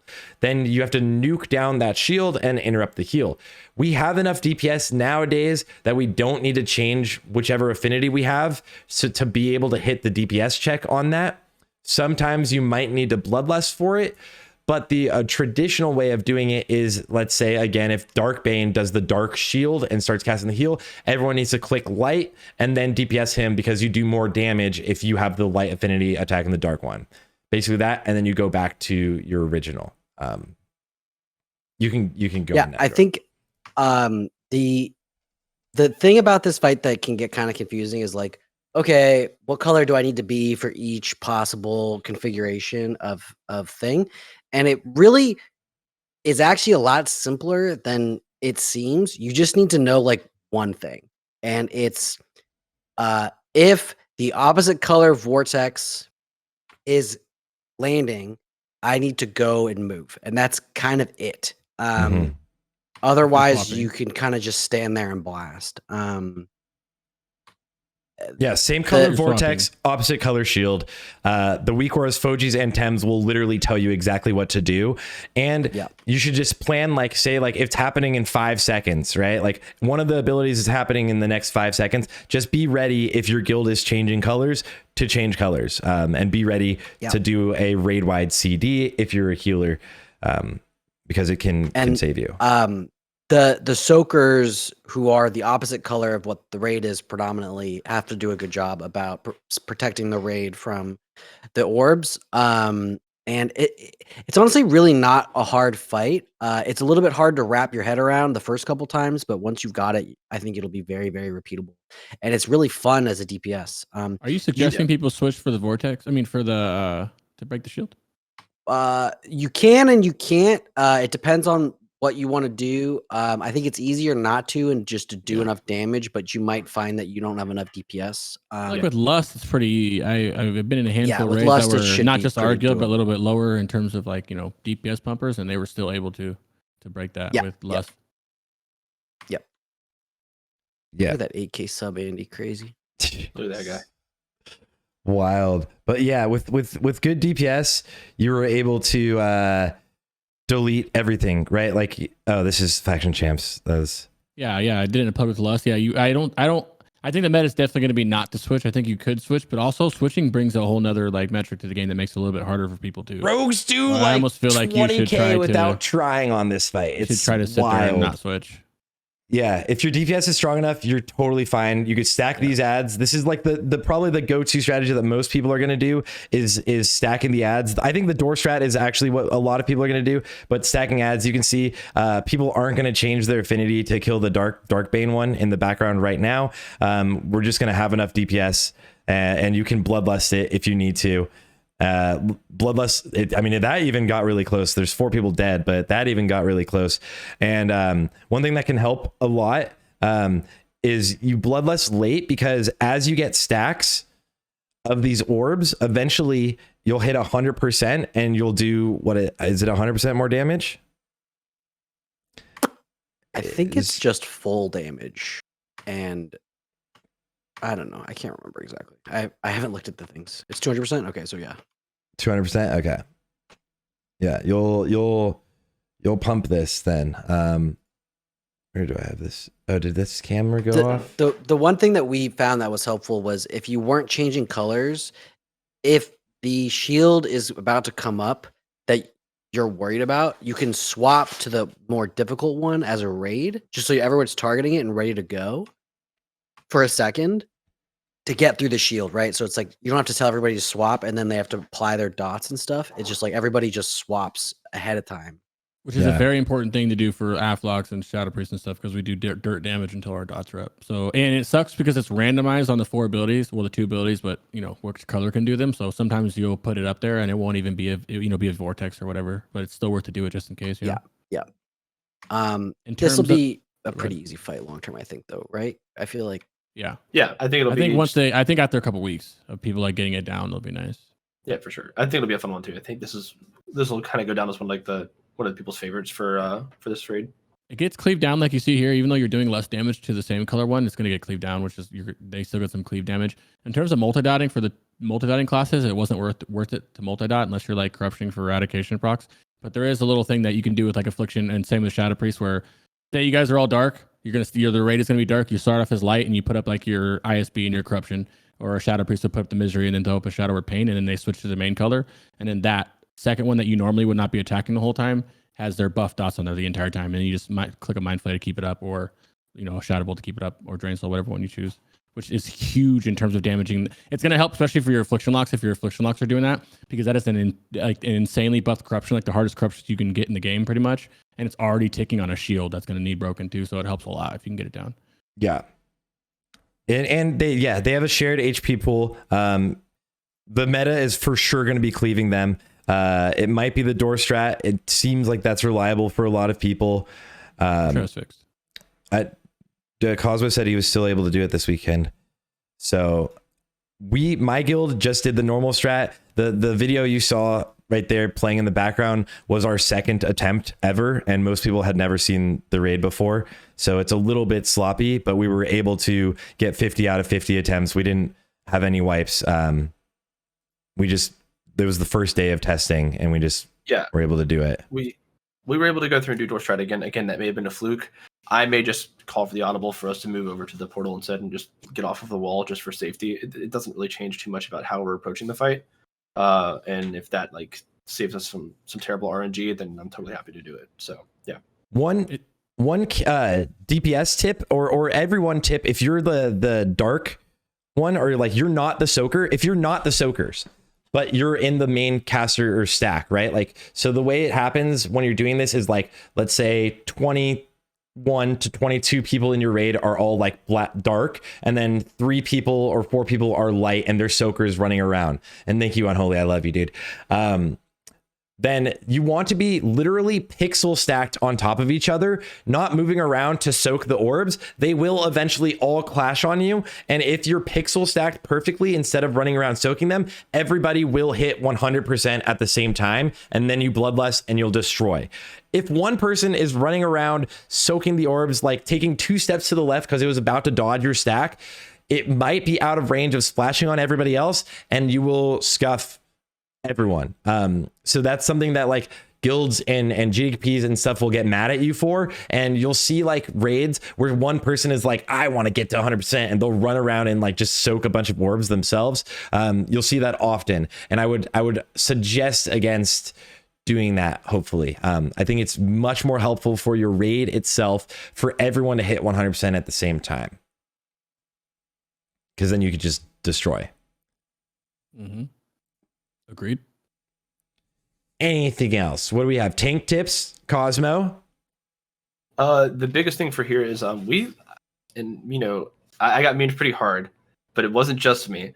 For some reason, my stance was being really strange. Like whenever my key, it was just a keybind issue I had where my frost presence, I just didn't go to frost presence. So I was like, man, I cannot hold threat on this. I was taking the off color one, so I was like the off tank basically. And I was like, I can't hold threat for shit. What's happening right now? But so don't do that. That's a good good tip in general. Death Knights, make sure you're in frost presence or it sucks. I've done that on Algalon, and we like one shot it, and then chat yelled at me, and I was like, what? Wait, really? Yeah. Yeah, my chat was like blowing up. They were like 5 head, no presence, 5 head. I'm just like, okay, sorry. So yeah, just don't make that mistake. But outside of that, I mean, really, there's not too much threat to the tanks here. Help your healers out a little bit, like whenever you know that like, okay, this vortex is coming out for the soakers, like that's where I chose to pop CDs. Doing everything you can to kind of just smooth it out for everybody else. And then if you are the tank who's the same color as the soakers, so the the opposite color, I just we had our tanks acting as additional soakers where they could just kind of like sidestep. So we did 3 soakers plus a tank. It was our go-to. I know a lot of people are doing 4 soakers, so I'll add that to the sheet and give people that option. But just be on the lookout. Don't snipe orbs from a soaking DPS because they're going to get more value out of it than you are. And yeah, for tanks, this one's pretty simple. You just hold threat and stack them. Hopefully. Yeah. Oh yeah, for sure. We bring them together. That's pretty important, especially because like we have everybody pre-spread when we think that okay, we might be getting the bad vortex. I'm sorry, I meant pre-swap, not pre-spread. Mm-hmm. So everybody swaps early. So like you definitely want to make sure that you're not griefing by having that second mob just slightly out of melee range and like requiring some shuffle. You're going to lose downtime there. And if you're going for a burn strat, then like that downtime is really, really important to not have. So outside of that, I didn't really have any nothing of note for tanks that I could think of. I totally blanked. I have a thing in like 5 minutes. I'm so sorry. Wow, dude. I'm so sorry. I have a call with an accountant that I guess I need to have now, which is a Get thing. it, brother. Whoa, dude, We pretty that much finished toxic it. money coming in hot, dude. That's not it Jesus at all. Christ, it's not bro. it at all. An accountant, dude. Congratulations, Joardee. I'm sorry for telling you. I know. I love you. Congratulations. I love you guys too. Thank you so much. funny. Hey, thanks for coming. You still made it till most of the time. We only got 1 boss left. It's just the most important boss. There's no worries. Thank you guys. Thank you guys for having me. I love you, all 3 of you, very, very much. I'll see you shortly. Yeah, I'm sure I'll talk to you later today. So Guys, make sure to hang out. Go to follow Joardee everywhere. He plays all the time, and his videos are all up on YouTube, and the rest will be up soon as well. yeah, everyone Thanks, check guys. out all of those guides. They will be absolutely phenomenal. Literally the goated guides. I love you. Joardee, I love you. Love you, dude. Have fun. Bye-bye. Good luck. Later, dude.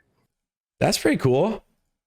That's pretty cool. I would Must be nice. yeah, dude. All right. Now that's happening. Now I'm moving us to this. Actually, I'm gonna do Yeah, this. let's go to a noob. I don't think there's anything left on twins. Yeah. I'm gonna let someone start talking about Anub, and because I'm gonna do a thing. Yeah, bring up Sure. the spreadsheet.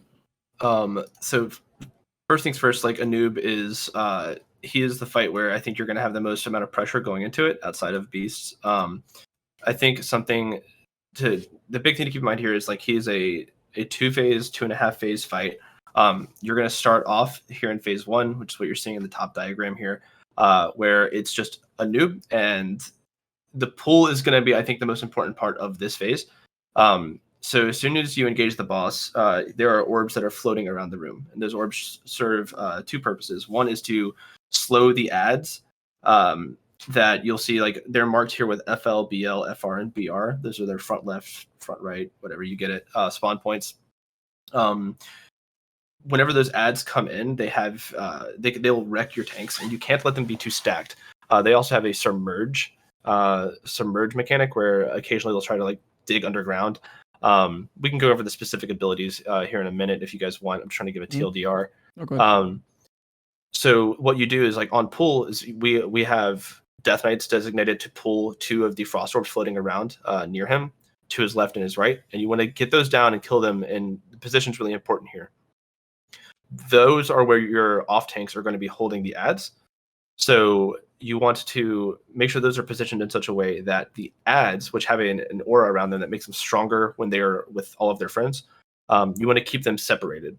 So we have 2 on the left and 2 on the right, and having those orb placements makes that possible. So if you scuff that, like right there on the video, you can see that's like perfect orb placement. You want those adds all being tanked there so they can't submerge, and I think it also slows their casting speed. So as long as you've got that position down, you're basically good to go. Phase 1 effectively becomes a tank and spate. Throughout the fight, anytime Anub is active, he'll be casting this thing called Penetrating Cold, which is a debuff that goes on 5 random targets in your raid. So it deals 6,000 frost damage every 3 seconds, and it lasts 18 seconds. It can be cloaked. I don't think AMS can prevent it. I could be wrong. But as soon as that ends, at the end of the 18-second window, he's going to pick 5 more targets. They're going to get that. Not too big of a threat in phase 1, and phase 3, for reasons we'll get into, it becomes a bigger problem. Mm-hmm. But for phase 1, you're basically a tank and spank. You want to make sure your ad position is in a good spot, and you want to be making sure that you're cleaving those ads down as well. That's basically it. What we've got, if you scroll down, you'll kind of see like I call it phase 2 effectively. It's not really a second phase, but we treat it like one. I have it set up so that Anub will eventually submerge. Whenever he does this, 10 seconds before, I pull him out to the side. Yep. And we do that in order to like set ourselves up for proper kiting in phase 2. So in the sheet, I have this little written guide on how to kite effectively. There are a lot of ways to do this. So like just right out the gate, right out the gate, I want to make that clear. There are a lot of ways that you can kite effectively. This is what we found worked for us, was being like hyper organized. So as you can see, there are 6 circles here. The 2 at the very front, you don't touch those. You never ever want those to get hit. The 2 in the middle, we actually very rarely ever use. What we do is the setup for this phase is 10 seconds before the submerge, I bring the boss, or whoever your main tank is for a noob, you bring that boss to one of the walls. And then we have, at that same time, our hunter shoots that very back left orb. So it's like the back bottom one from this view. I guess, sorry to stop you. We should really explain. So I don't know if everyone understood, but there's these orbs are in the air, right? These orbs are like flying in the air at the beginning of the fight, and there's on heroic there's a static number. You have 6 of them. You have access only to 6 of them. On 25 normal, they'll regenerate indefinitely, but you have only 6 of them. You can see it like kind of the top, or you'll see it get gripped here in a second. Death Knights can grip them, so there's one right there. So Death Knights can grip them, and when you nuke them down, they will drop those ice patches, right? And for phase 2, what he's talking about for submerge, the boss goes into this submerged state. As you can see, he just burrows into the ground and he'll start chasing someone. And you see a death there, which is a new move. He'll start chasing someone, and he starts chasing them really slowly. You see him go through. He starts really slow, but he starts getting way faster over time. So this person here should have rocket booted. You can't see it. It's slightly off screen because of the way I have the camera set up, but you should let it come to you a little slowly and then rocket boot. And then rocket boot in. There it is. And then you can blessing of protection, well, hand of protection, but bop is what we colloquially call it, right? You can bop it because it's physical, and the boss will just sit there trying to attack that person, and the boss won't register that he hasn't reached them. So after the boss is definitely going to catch you during the kiting phase, you want to be near one of these ice patches on the ground, because that's what'll stop him chasing you and it'll stun him. And then you want to bring him close to that. You want to bop and stand next to it. And then when there's like 2 seconds left on bop, just hop right into the ice patch on the ground. Right. So yeah, exactly. And like the setup, I think, is like the really important part. If you've got good setup and you've got good positioning, this isn't that bad. I will say this is the phase where if your guild didn't get a lot of practice on the PTR, this is the phase where you're probably going to feel it the most, because people are just going to like, make a mistake and it sucks. So be nice to your friends. They're learning, and they'll figure it out eventually. So again, yeah, like the setup is just like the critical part here. As long as you've got your setup right, we have our group. The way we chose to do this is, as soon as I pull him out to the side and we shoot down that back bottom one. So again, like looking at from the top down POV. And then as soon as someone gets targeted, the entire raid moves away from that person. That person slowly starts kiting Anub around. And we chose to just not get fancy with it. We experimented with like, okay, what if we maximize came to the theoretical maximum amount of time to kite him? It doesn't matter. Just get safe. It's never worth a death. Kite him around a bit. If you can get fancy with a rocket boot, do it. Call for a bop, and you just wait next to the ice patch. Right when the bop is about to fall off, you step into the ice patch. Give yourself, again, 1 to 2 seconds. Don't try to be fancy. Don't try to squeeze every second out. It's not worth the death. Doesn't matter. Give yourself 1 to 2 seconds. He'll hit the ice patch. As soon as he hits the ice patch, so again, at this point, he is now stunned in that back bottom, so like the far right bottom, if you're looking at it here, circle. So the entire raid is more closer to like the front 2, so the far left. He's going to pick a second target. That target's going to run up to where you see like kind of where I pulled the boss initially. And then whenever a noob gets close to that person, they're going to rocket boot to the top right. And you're going to do the same thing. You're going to call for your bop, wait until the last 2 seconds, step in. And then he's going to, at that point, he'll get stunned. Everybody kind of collapses and gets ready to go back to their phase 1 positions. He's going to pursue some random person. You're going to have plenty of time.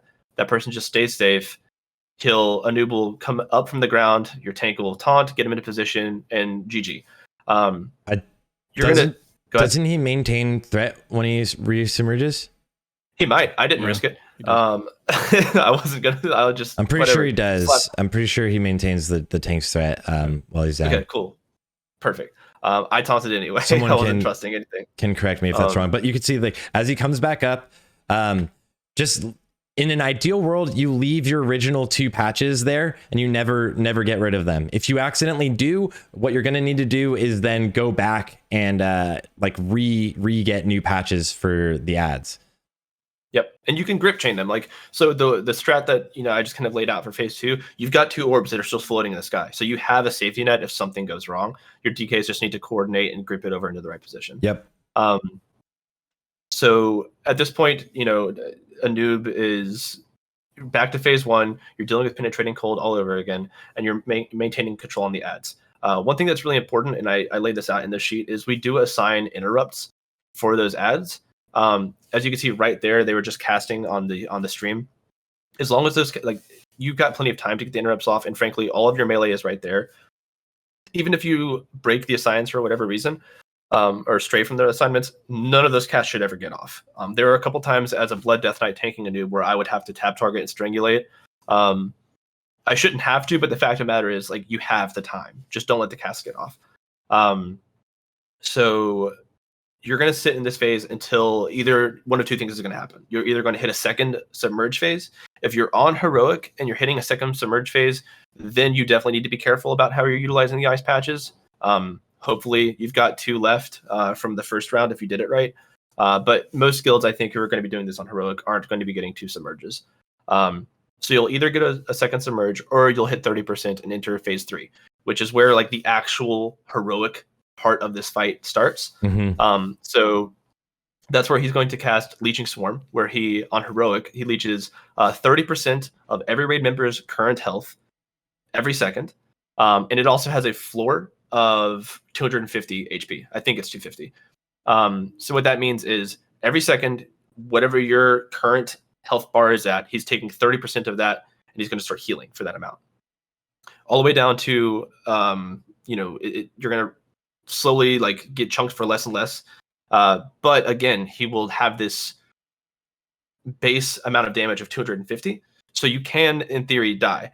The way that you get around that is you can't overheal, right? Healers here really need to resist their natural temptation to top off health bars, because you're just allowing the boss to maximize his healing. So with that in mind, you want to maintain some Mortal Strike effect, some healing reduction on the boss. We used aim shot, and then, like, we had a backup wound poison on a dagger ready to go in case something bad happened.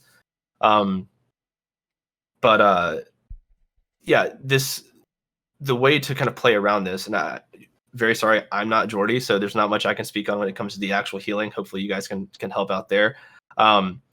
We utilize raid buffs. So improved leader of the pack, healing stream totem, Shadow vampiric Priest. embrace. Yeah, exactly. You're utilizing things, and I think Judgment of Light, to allow players to self-heal. And it's not going to be for a lot, but it's for enough. You just want to make sure you're staying out of that 250 HP range, really. So it's just a lot of self-sustain going into that, to make sure that the boss is minimizing the amount of healing that he's doing, and that you're able to do, the damage you need to do to kill him. The tricky part, go ahead. Like, the big thing on this is it's 30% of your current HP, not your max, right? And on normal mode, it's 10%. So if you have full HP, let's say you have, even if it's just 10,000, right? If you have 10,000 HP, the first tick is going to hit you for 1,000. The second tick is only going to hit you for 900 because you have 900 or 9,000 left. Jesus. So, like, if you're low, so that's like the idea why you keep the raid mostly kind of low. The hard part is you also still get the hungering cold, or penetrating cold. This debuff right here, you still get this debuff going out. So those people need to actually be healed so they don't die, as well as the ads still come out. So right before the ads come out, for us at least, we would heal up our ad tanks, like right as the ads were coming towards them. That was the only time they got, like, healed up, because they still hit for a lot. The ads are they maintain, like, they're still a threat. One thing that we ended up doing is we just, like, saved sappers, and right when we see him casting Leeching Swarm, we all sapper. So we're getting a decent amount of damage out on the ads, and we're also just doing a little bit of damage to ourselves. So he's that initial tick on him is not going to be as high. Someone in chat mentioned the idea of, like, you can remove your stamina buffs and all that stuff. That works fine. So for penetrating cold, a lot of the weak aura packs, I know that Foji's has it, I think Tim's might as well, they have a penetrating cold, like, manager that allows you to assign healers to specific targets in your raid frames, and you'll be able to see all 5 targets who are targeted with penetrating cold. My camera's going to do the weird thing, isn't it? Anyway, you'll be able to see all 5 targets of penetrating cold, but you'll also be able to designate which targets are yours to heal, and those targets will glow for you on your raid frames. So it really, really makes that so much eeasier. Let me stop this camera from doing that. We also used the frost potion going into phase 3 on when we were like Yeah, partying on the you PTR did. at first. Yeah, Yeah. you did. I didn't really like it, but you know, we didn't. If you need it, there you go. Yeah, it's definitely there. It's something you could certainly do, and it does help. We didn't do it, but it's. I think it's definitely a good play for anybody learning the fight. Yeah, people who are struggling, it helps them. Right. One thing that we did do, and like, if you look in the sheet, I have like this penetrating code like master table where you can designate which of the 5 targets, or which healer is healing, you know, which of the 5 targets, and that's going to correspond with what you'll see on your raid frames if you're using one of the like either Thames or Foji, any of those packs. And then I also include when I think you should utilize raid CDs going into phase 3. Prior to phase 3, you don't really have much use for them, but they can help out a ton going into phase 3 whenever penetrating cold goes out. So whenever, you know, the first cast of it, using someone's raid sack and a frost AM can help out a lot with mitigating that damage. Yep. We also just have a general rule, like if you get hit with penetrating cold, use a health stone. Just as soon as it goes on, you just pop it. It's gonna heal the boss for a little bit, but like you just don't want to lose people. This is, again, we talked about this at the very beginning of the stream, but if you're geared enough to where you're considering doing this boss on heroic, we have so much gear now with the inflated item level that it's okay to have that baseline HP you want your raiders at to be a little bit higher as a safety net. It's a war of attrition. As long as you do not let your tanks die, you know, and you're not just that's what's probably going to kill most people. Yeah, that's what most of our wipes came down to, was for a half a second, one of the tanks just didn't get enough heals. They dropped hard and GG, you know? So as long as you're keeping your tanks alive and you're organized and you're penetrating cold healing, I think you're in a good spot. Yeah. Yeah, if it wasn't mentioned Falcon, earlier, this is by far the hardest fight in the raid, well and above it. But yeah, this is the gap. This is the one that is hard. You're smooth sailing until phase 3. It's a very rough raid. It's an ad phase, which we haven't even touched on with the ads, and that's going to be doing your strat. There's guilds that have you nuke the ads, and there's guilds that focus whole single target and you kind of passively cleave the ads, which is what I think people should be doing, is focusing. Where like in the example of a Shadow Priest, you're not mind staring, you're focusing on the boss. Or a Warlock, you're not seeding, you're focusing on the boss and letting out. Like the DKs have so much passive cleave, your Fire Mages have so much passive cleave, your Hunters, your Shamans, everybody has all this cleave that naturally they can get all the ads down without you needing to sit there and spam AoE. And what I did was like watch a timer, and when it got down to like 5, 6, 7 seconds till the new ads come out, then I'd make a couple seeds out off on the mob so it blows up and hits the boss. Yeah. Instead of having and it was really hard to do that because you're gonna want to like, oh, especially as a Warlock, because we do so much AoE. You're like, oh, I want an AoE, but in reality, you know, it's you do even more single target than most classes. So you want to stick on that single target and let the DKs eat, let the Shadow and let everybody else eat.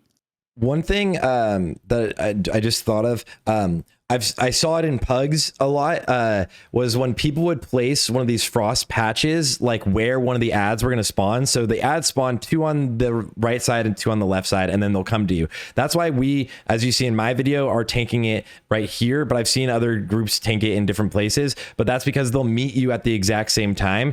You could tank it on one side and then you have a set of 2 ads earlier. If the ads get too close to each other, like 4 ads are stacked, they're going to one-shot your tank. Don't do that. You used to use block sets to ignore that, but that's not the way the game works anymore.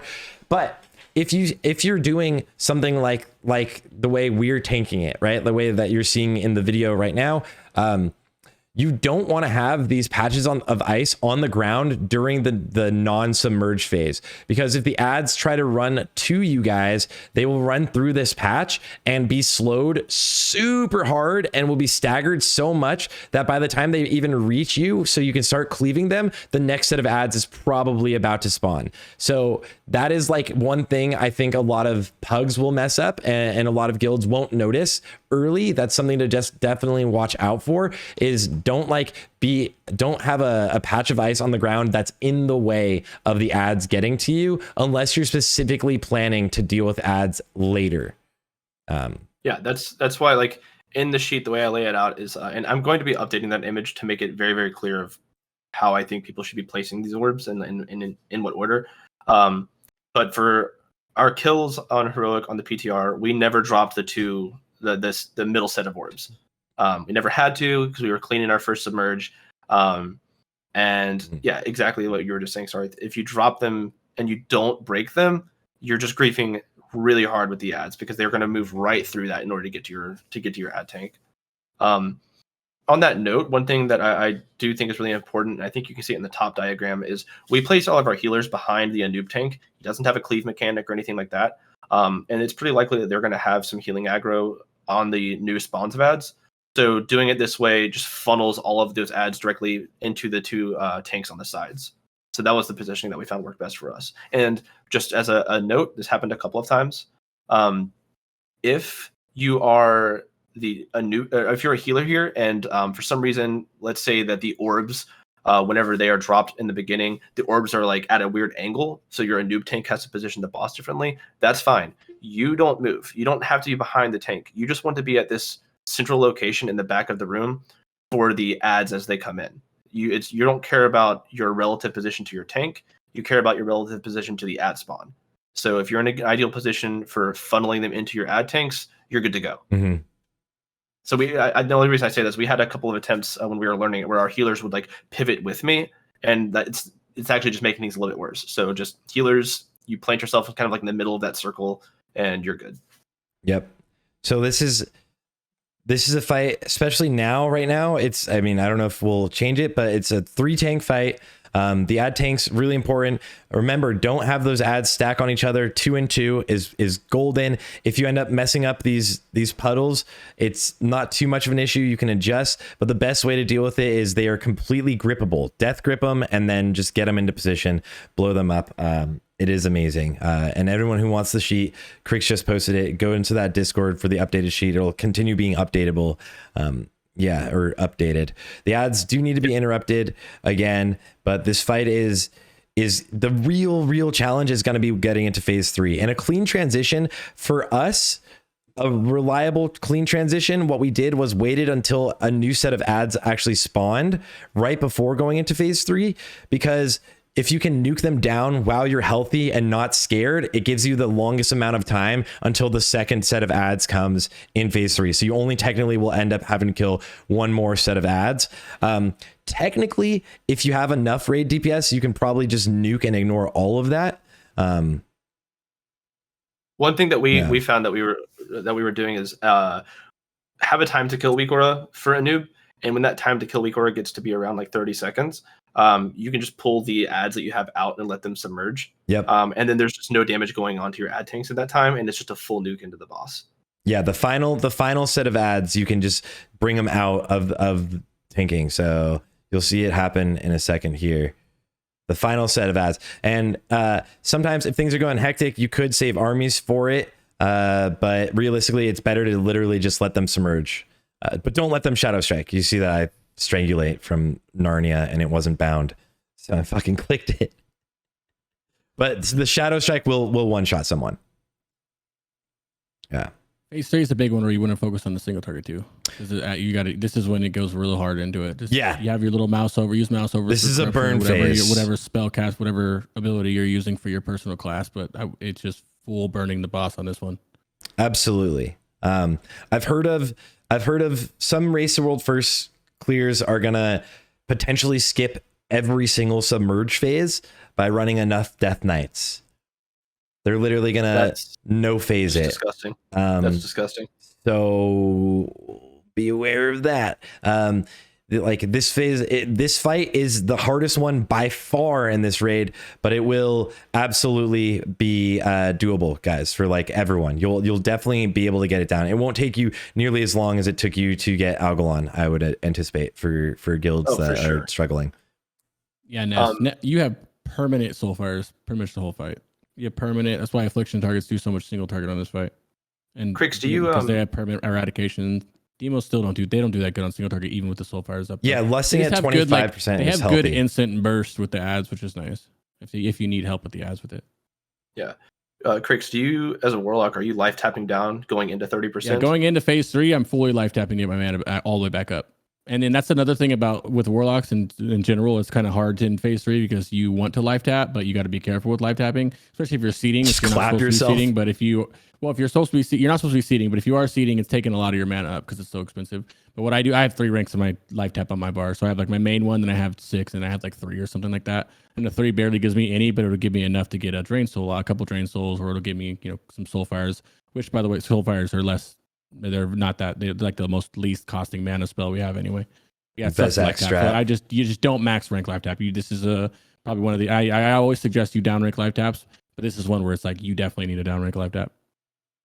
Also, one thing just for raid leaders to kind of keep in mind is, again, this boss, his final phase is a war of attrition. If your tanks aren't dying, you basically still have a chance, even if you lose some people. So depending on who you lose, and it's not to flame them for their low DPS, but depending on the classes that you're losing, if someone dies, keep going, because like with that person being dead, Anub is also not healing for that person either. So we had one completely scuffed pull that should have never been a kill, but it somehow was. Yeah. And we were able to just kind of like at the very end just kind of kite the boss, and he would slowly, but he did die. So depending on who you lose, like if he's sufficiently low, like definitely just commit to it and try to get the kill. Mm-hmm. I think you'd be surprised. This is the time to dust off those DKs and those warlocks. You saw the meters that just now at the end of that fight. It's all purple red. I will say that fire mages do extremely good in this fight. Maybe they just didn't have any good fire mages in there or something, but like fire mages absolutely clap that fight as well. Yeah, this guy sucks. They get a lot of passive cleave. I don't know who their mages are. This Thompson guy, he's pretty weak, I think. He doesn't do pretty well. Yeah, we have our fire mages up there keeping up with everybody. They're topping it sometimes over the DKs and it. But they're kind of catered. The mages are a little catered on our guild too, so you never know who's getting the PI. Christian Thompson's dead. Thompson is like a good fire mage is absolutely a good fire mage, a good affliction warlock, specifically affliction, a good fire mage, a good affliction warlock, and a good DKs are absolutely devouring this fight. Thompson has 7 mages Demos in the top. As well, but the demos are seeding in this. All the warlocks are seeding here, where normally you're not going to be seeding. Thompson has 7 mages in the top 10 mages in the world, or maybe in the top 20 now. All of his mages are. Oh, you mean? I don't know. I don't care. I'm not saying he's bad or good. I'm just saying he's not doing as much damage as our mages I've seen are doing him. So I don't know. Yeah, this is a second attempt, right? Like Thompson knows the fight much better than everyone else. And we're probably padding a lot more than him. Yeah, I don't even know, dude. Is Thompson even in the top 100 now? We have to look. I have no idea. I don't care. I'm just saying fire mages will be doing amazing on this fight. Yeah. I just wanted to add that because usually, like how you saw at the end of this fight, it was all red and purple. You're going to see blue up there as well if their mages are playing right. It's not just going to be DK. It's not just dramatically DK. It will be DKs once they get their 4-piece, but right now, at the beginning, you're going to see a lot of fucking red, a lot of purple, a lot of DKs. I mean, a lot of fire mages. That being said, still hunters are going to be amazing on here. Enhanced going to be amazing. And hunters do so much cleave. Yeah, they have so much. The thing is, it's the natural cleave they're doing. So they're doing all their single target, but being able to handle these adds while not missing a step in their single target. Versus the warlocks, we have to stop our single target to seed. And yeah, you can seed off of an ad and still blow it up on the boss and do good damage. It's still less than if you were fully going single target. Affliction gets a huge bonus because they get to rot the ads with corruption and have like 70% uptime on eradication, which is 20% haste. So affliction warlocks have a major haste on there, which is really nice as well. Yeah. Class prio for tokens. Oh shit. That's what that next topic was actually. We can go right into that. Yeah. We can go right into it. Class actually, prio it was for what tokens. Classes will excel, which we already talked about just now briefly because we're not going to do a tier list on this one. We'll do one eventually. Yeah, we'll do it. And then, yeah. How does tier 9 work? Go ahead. Mine's like it's not a chill thing, but like mages are looking great, and they also contest with DKs, which is a weird one for DPS, right?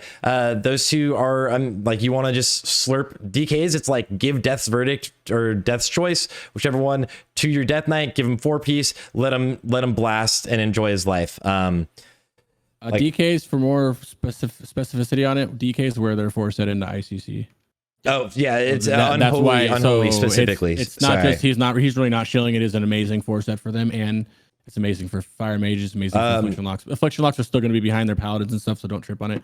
But like their 4-set is like bananas for unholy, so he's not just super shilling. It's actually truth.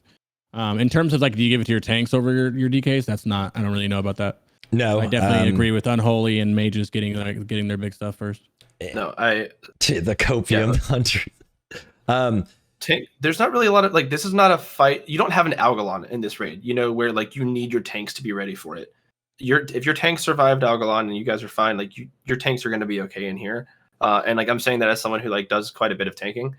I mean, granted, when I'm not tanking, I'm also playing Unholy. So, there's a little bit of maybe there's some bias there, but yeah, I don't see your tanks ever having a survivability issue here, even if you're solo tanking the earlier fights. Shaka man, this is the PTR. I set this UI up in 10 seconds, so shit is wild. I wouldn't say Frost DK for piece. No, Unholy, because Unholy does so much damage.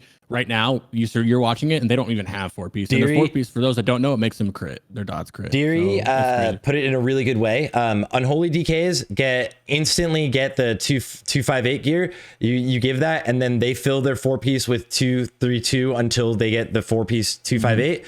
And you can give your mages 245 if you need to. I think that's a pretty good. I mean, your guild will do it your own way. But that feels like a pretty solid, and that's coming from a mage. Psycho's I want fire mage on that, by the way. Yeah, exactly. Correct. Right. Not your arcane mages. Don't have a frost mage saying, "Oh yeah, Sarthe and Crick said to give me 4 set." Now we're talking about I don't know about the other ones that. Honestly, I haven't looked into full loot prio. I know that, and I was that's it, right? So I know Pummel and Joardee are working on a loot prio guide. So losing Joardee here hurts to go over everything. But how do you think? Well, Unholy was still good. You're not waiting for 258. You still go get it at a lower one for full if you can. 258. Well, here's the thing. You can fill in a good guild, in a top guild, like Psycho or Windy. We'll have splits, and we had twice. I think we killed Anub out of where he dropped 4 Vanks right away. You can literally get it instantly, right? Thompson took a couple pieces, but I won one and traded to Psycho. So you can easily you can get it all in one raid. So you don't have to be waiting weeks, and you'll fill in between. But you really want to get it right. Unholy needs to buy Sigil right away, right? Yep, you're going Scourge Strike. You buy Sigil, and you get 4-piece. You go ham. There's a link there that someone posted, but I don't think that's correct because Demonology gains almost nothing from their 4 set. In terms of the upgrade, the 4 set bonus, and in terms of a support demo, because I know a lot of people, I've been asked more often than not, it's support demo for Demonic Pact.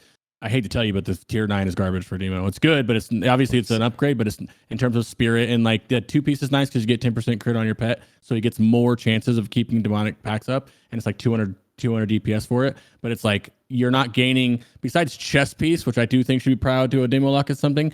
You're getting 2 Demonic Pact 12-hour point period on all the other 3 pieces, and the gloves don't even have spirit on it, so you're sacrificing spirit for non-spirit.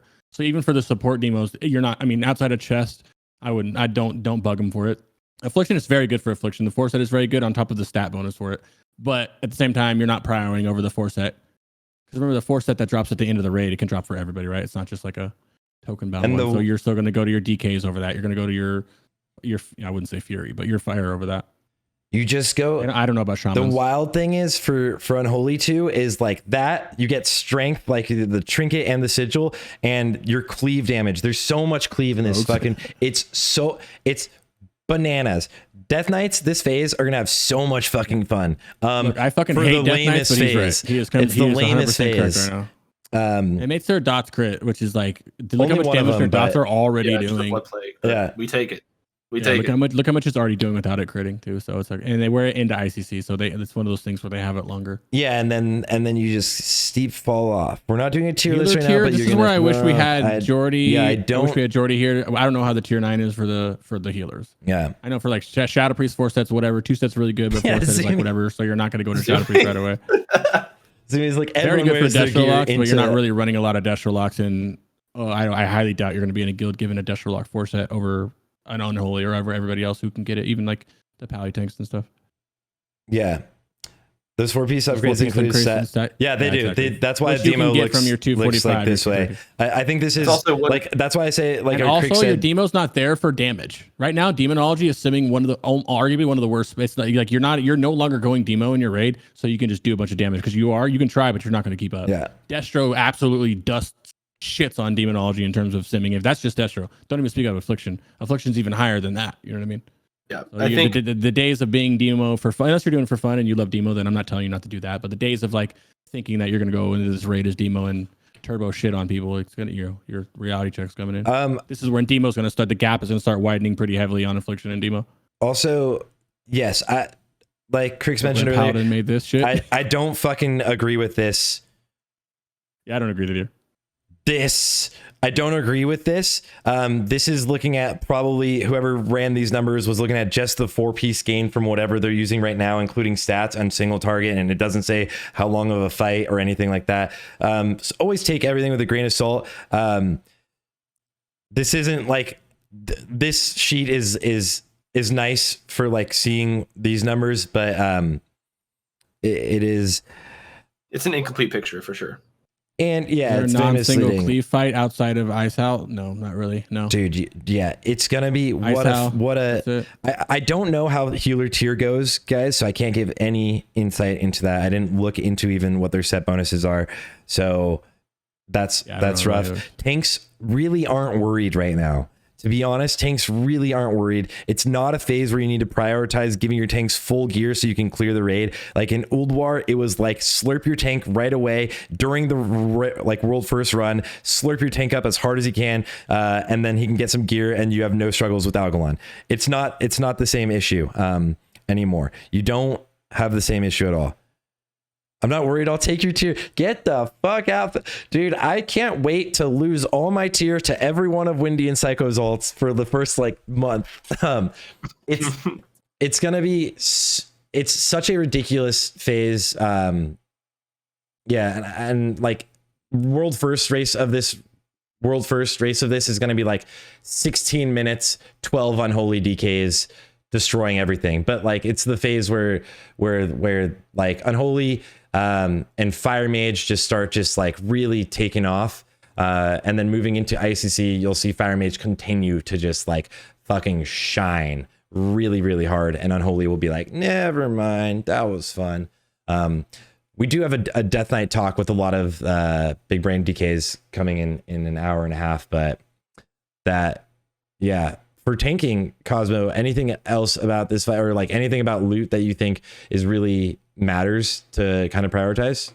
I don't have too much to weigh in on when it comes to the loot conversation. I'm kind of waiting on the same thing. I think we're all just kind of waiting on Joardee and Pummel to finish their sheet, and I know they're taking their time on it and like doing good work. So we'll have an episode with Loot Pro with them on it too. Yeah, it'd be like a midweek random episode that we do for like an hour going over to Loot Pro. Yeah, I genuinely say like let them take as long as they need to take because they're doing the work that I don't want to do. So yeah, I appreciate you guys. Wow. Y'all are the goats for that for sure. As far as tanks go, like I said, I mean, just throughout the raid, I mean, there's very few situations where like a tank's going to be in like imminent danger. You know what I mean? Gormog can surprisingly like smack you, but if you're rotating your CDs, you're not gonna have a problem. When you get to a noob, again, it's just a matter of like, you know, one thing I do as the Anub tank is whenever in phase 3 when penetrating cold goes out, I line up my CD usage with penetrating cold casts. That way, just in case the healers do get a little distracted by keeping the PC people up, then I'm able to self-sustain a little bit. So that's like my big tip on Anub tanking is to just line up your CDs in phase 3 with penetrating cold in order to make sure that you're setting yourself up for success. Also, he does a stun on the tank, so like don't use like a big like dodge trinket or something like that. If you know he's going to be stunning you in 2 seconds, right? You're just kind of wasting that. It's a good call. So just be aware of those things. Outside of that, tanks, you know, you guys are just, you know, you're getting hit. You're probably not going to die. GG. I feel really tank related, like kind of some of the fights have been in tier phase 1 and 2, which is nice. This is just I feel like it's really DPS related. A lot of the fights are here now. It is. It's a Zerg. It's a big focus on DPS. Yeah. I feel like there's gonna be a lot of min maxing on most of these bosses for DPS too, which is gonna make it a lot of fun. I feel like this is gonna be such a boring. We don't know what phase. Log's gonna do. There's talk about none of the ads counting everywhere besides a noob. Like nobody knows right now. I'm pretty sure they'll release it soon, but I mean, especially from a Warlock or a Shadow perspective, and I know from an Unholy perspective from Sarthe, a lot of these fights you're gonna be able to min max and tweak with a lot of things to have a lot of fun in here. Yeah. So I'm excited. I'm excited for it. I had a lot of fun on the PTR. I think a lot of people are dooming the phase because it is a little more boring and fun. But all I say is play hardcore in the meantime. I guess I don't know. I think I had a lot of fun on PTR, and I'm excited for the phase. Yeah, I think a lot of people are kind of shitting on it, but like honestly, it's gonna be a raid where you can kind of like for most guilds. I have to be careful how I say it. For my guild, we're gonna be taking every single week, every split very seriously because we're trying to maximize 50 out of 50 runs. Mm-hmm. So, but if you're not too concerned about that, dude, like you're just gonna have fun. You're gonna go in, you're gonna blow up some bosses, and you're gonna go like copium. Hopefully, they give us an Ulduar skip so we can just go to the bosses we care about, and like just GG at that point. Fight for cloaks. It's gonna be a fun little blaster phase. Fight for cloaks. Oh, the 277 cloaks. That's your demo lock. Only demo locks want their cloak, which is great. Hey, you're screwed with the other one, so.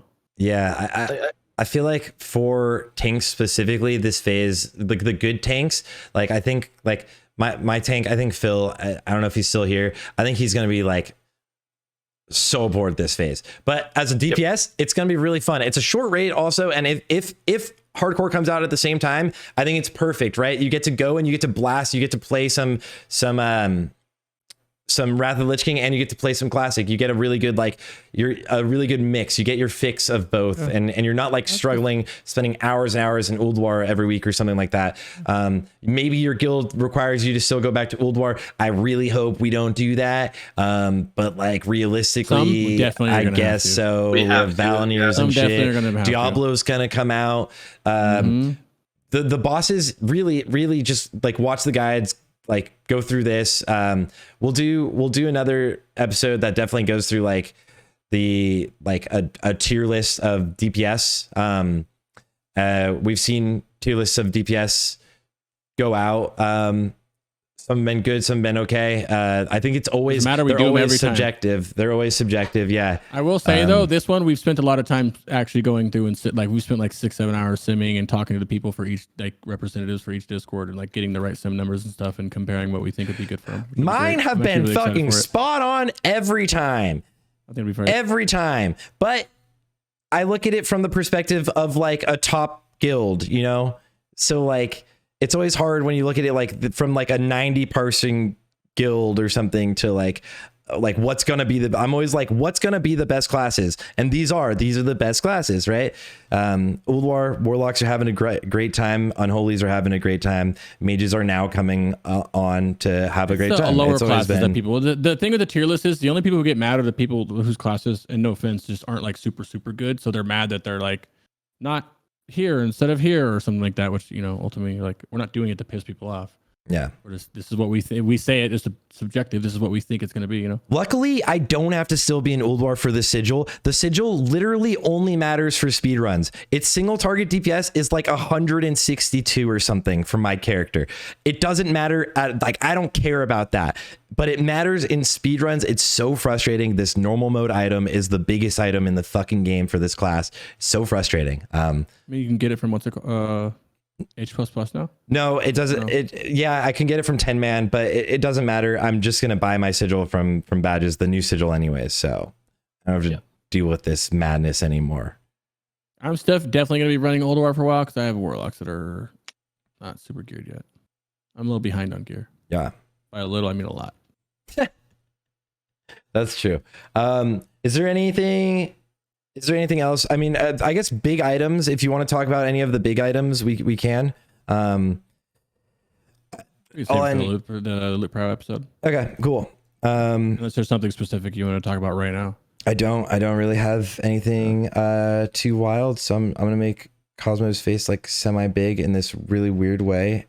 Just oh goodness. No. What are we doing that for? Because we lost Joardee and I have to resize things. Okay.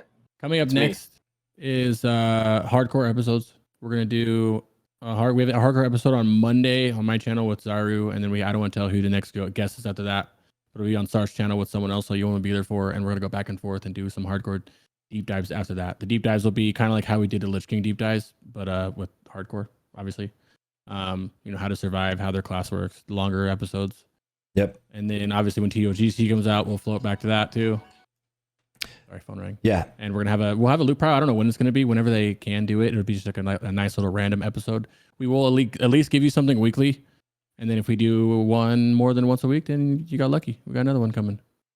Yeah. It'll be fun. It'll be a lot of fun. Yeah, hardcore. We've been doing this since day one. I love it a lot. That's how I started streaming into this content, was actually hardcore. So I'm excited for the server. Yeah, I'm excited.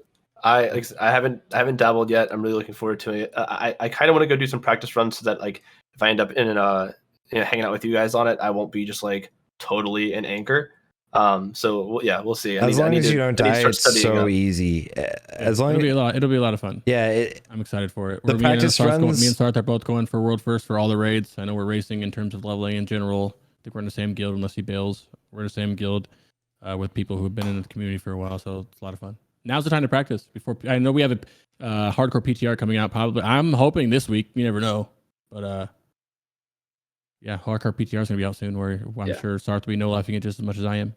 You never know. My girlfriend's about to go to the airport to go to Vegas. You never know. Yeah, it's gonna be a lot of fun. Prage, dude. Prage. There's also, I do want to say on that note, before we kind of start wrapping up, for anyone watching, and if you enjoyed or watched any of the Hardcore All Stars events, the open cups we did, the speedrun cups we did on Hardcore, there's a lot of planned events for the PTR as well as the Hardcore live realms. So keep your ear to the ground if you want to play in some of these events, be drafted on the team as all of your favorite streamers. Now people like Summit are playing, XQC's talking about playing with Train. We've got Shroud playing, Czar, literally everybody is playing. And when we do these events, anyone can join in, because we do the events we try to do events that are completely open to anyone playing. And you can get randomly drafted to any team. So keep your ear to the ground. Poppin's stream title today was doing what Zaru, Mitch, Stay Safe, Savix, and Peo and Guzu can't do because they keep dying and he's still alive. They're just, it's some of the amazing shit to watch is just seeing when the community had 50 people playing and now seeing all these streamers just kind of like, they're not real shit talking, but they're like, how Sarthe and shit talk. They're shit talking each other and having fun. And I bet you they're doing internal bets on their streams of flaming them when they die, and just it's a lot of fun to watch. Mitch's deaths are so funny because he doesn't want to hit 60. He's doing it on purpose at this point, man. He's just trying to die. It is wild. It's bad. I'm like dreading it. I know I'm gonna stream all of the hardcore stuff. That's definitely something I'm excited for. But like I full tilt, and I embrace it. I'm a tilter. That's what happens. And there have been so many clips of Zaryu where like you see him just like reflexively, like he dies, and he just grabs for his headset. And he stops himself, and I applaud that because this is like headset number 3 for me, dude. It's a problem. My raid makes a lot of fun of me for it. It's an issue. It's easy to get tilted, and you can tell out of the people playing who like we say, it's all knowledge. It's like 90% game knowledge. Where you have like Zaru, who knows Classic very well. He's been playing since day one. Doesn't seem like no, dude. He got all the quests, zones, and and he knows Mage well, and he's killing it. Versus Mitch Jones, who doesn't know Classic that well, and he's getting clapped out by every. You walk up and you're like, oh, that quest is going to do this, and you know in your head, but these people don't know, and then it kills them, and that's where the game knowledge comes in. Zaryu doesn't. I love him so much, but he doesn't. There's so many quests he doesn't know. He's just really good at the game and outplays situations that should have killed him. And there's so many times he got lucky and like a dodge to hit. Too, right? Yeah, Mage is the second easiest. Mage is literally the second easiest. But Zaryu tries to make it harder by doing like the harder quests, and I love it. He plays really well. He's good. He doesn't know all of the things, and that's why it was awesome to see him pull it off. So huge shout out to him. He's fucking awesome. Yeah, he's a gamer for sure. Real quick, I'm being slandered in chat. I just want to make this very clear. I would say Mage. I definitely did not say that my raiders were useless to me. Okay, they weren't stacking, and I said this is after a pretty intense tilt session that I had in TK. I said verbatim. I can clip it and show you. If you can't stack on a circle, then my use for you is limited. Is how I said it. And then you know what? We killed it the next attempt. So. That's good. Anyway, sometimes you gotta be toxic, dude. Sometimes you gotta be toxic. Yeah. Tell them that they suck, man. Call them out. Fucking call them out for sure, dude. I think people should be held accountable. If I mouse on a run yesterday, I mouse over interrupted instead of pressing my focus interrupt, and I was like, fuck me, dude. I thought it was a resist. I called it late, and then right after I was like, no, it was mouse over. I just realized I looked. You know, it's like fucking just like That's you got dude. it, dude. Just It know when happens. you fuck up, and then you can improve. I did. I was on Vizax the other day spamming Soulfires into the boss, which is the mouse over, and then mouse over for Vapor. One shot that Vapor, had to restart, had to wipe and restart it. One of cricks, you know what I mean? Yeah, that's And pain. I was always like, they're That's like, what great. killed the Vapor? I was like, oh, you piece of shit. Who killed the Vapor? And it's like, oh, crick Soulfire. I was like, Love oh, it, okay. Bob. I love Mouse you. over. Good old mouse over. Yeah. Yeah, at least it wasn't in a speed run. We had it happen. We literally had it happen in a speed run. We had a Warlock Haunt and then Corruption. And I don't think that was going to be world record. It was kind of scuffed already, so it's fine. The Mouse overs can be deadly. the 51-minute run got owned by the Yogg bug this week, which is lame. We're going to have world first 51. But with that, guys, Cosmo, where can people find you? Where can they find your sheet? Thank you so much for coming on. I'm really stoked on this episode, and thank you for coming back, man. Again, thank you guys so much for having me. I'm excited to be back. IRL has slowed down a lot, so I'm excited to get back to streaming. I'm going to be streaming all of our raids and any hardcore content, anything like that. It's twitch.tv/Cosmophile. And then you can join the Discord. Crick just posted it there. Please definitely come be a part of the community and just give me any feedback. Again, it's not just my sheet. We've got a couple of sheets in there with some really great resources. So, any feedback for any of us that you guys have, we're really excited to keep making really cool stuff for everybody. Mhm. But yeah, twitch.tv/Cosmophile. Come hang out Tuesdays and Wednesdays, and just here and there on the odd occasion, I'll be streaming some random games. So if you want to watch me tilt, that's where to do it. But yeah, thanks again for having me, guys. Love you, dude. Appreciate you. Crix, anything you want to say for the guys? For the peeps? Love you guys. Thanks for sticking through for 3 hours. You already know where to find me right there. I just shouted myself out. Let's And, go. I just play a bunch of casters and hardcore. That's about it. I'm happy to be back. We'll make sure we have episodes for you weekly, even if we're just shooting the shit for an hour. We'll get Yeah. going. This will be up on YouTube probably tomorrow, the next day, whenever he sends the VOD over, and then we'll get Tomorrow, it on since the I podcast sites. am allowed to be playing video games tonight. So And these are all the Sarthe has been putting these up on the podcast sites for a while now too, so they're everywhere. yeah, For check anybody us that wants out to listen to everywhere. on Spotify, Apple Music, iTunes, if that's also different than Apple Music, YouTube, anything. If you like the podcast, make sure to show us some support, because we really like doing this, and we want to do more of it and scale it in a way that like will bring on better, like not better, but like really like we can talk about anything. So if you like it, also if you have suggestions, definitely let us know by letting Crix know. I don't really read Discord messages, to be honest, so let Crix know. He'll read it, and then he'll relay it, which is awesome. So thank you guys for joining us here on The Classic Life. I love you all. Peace. Have a good one.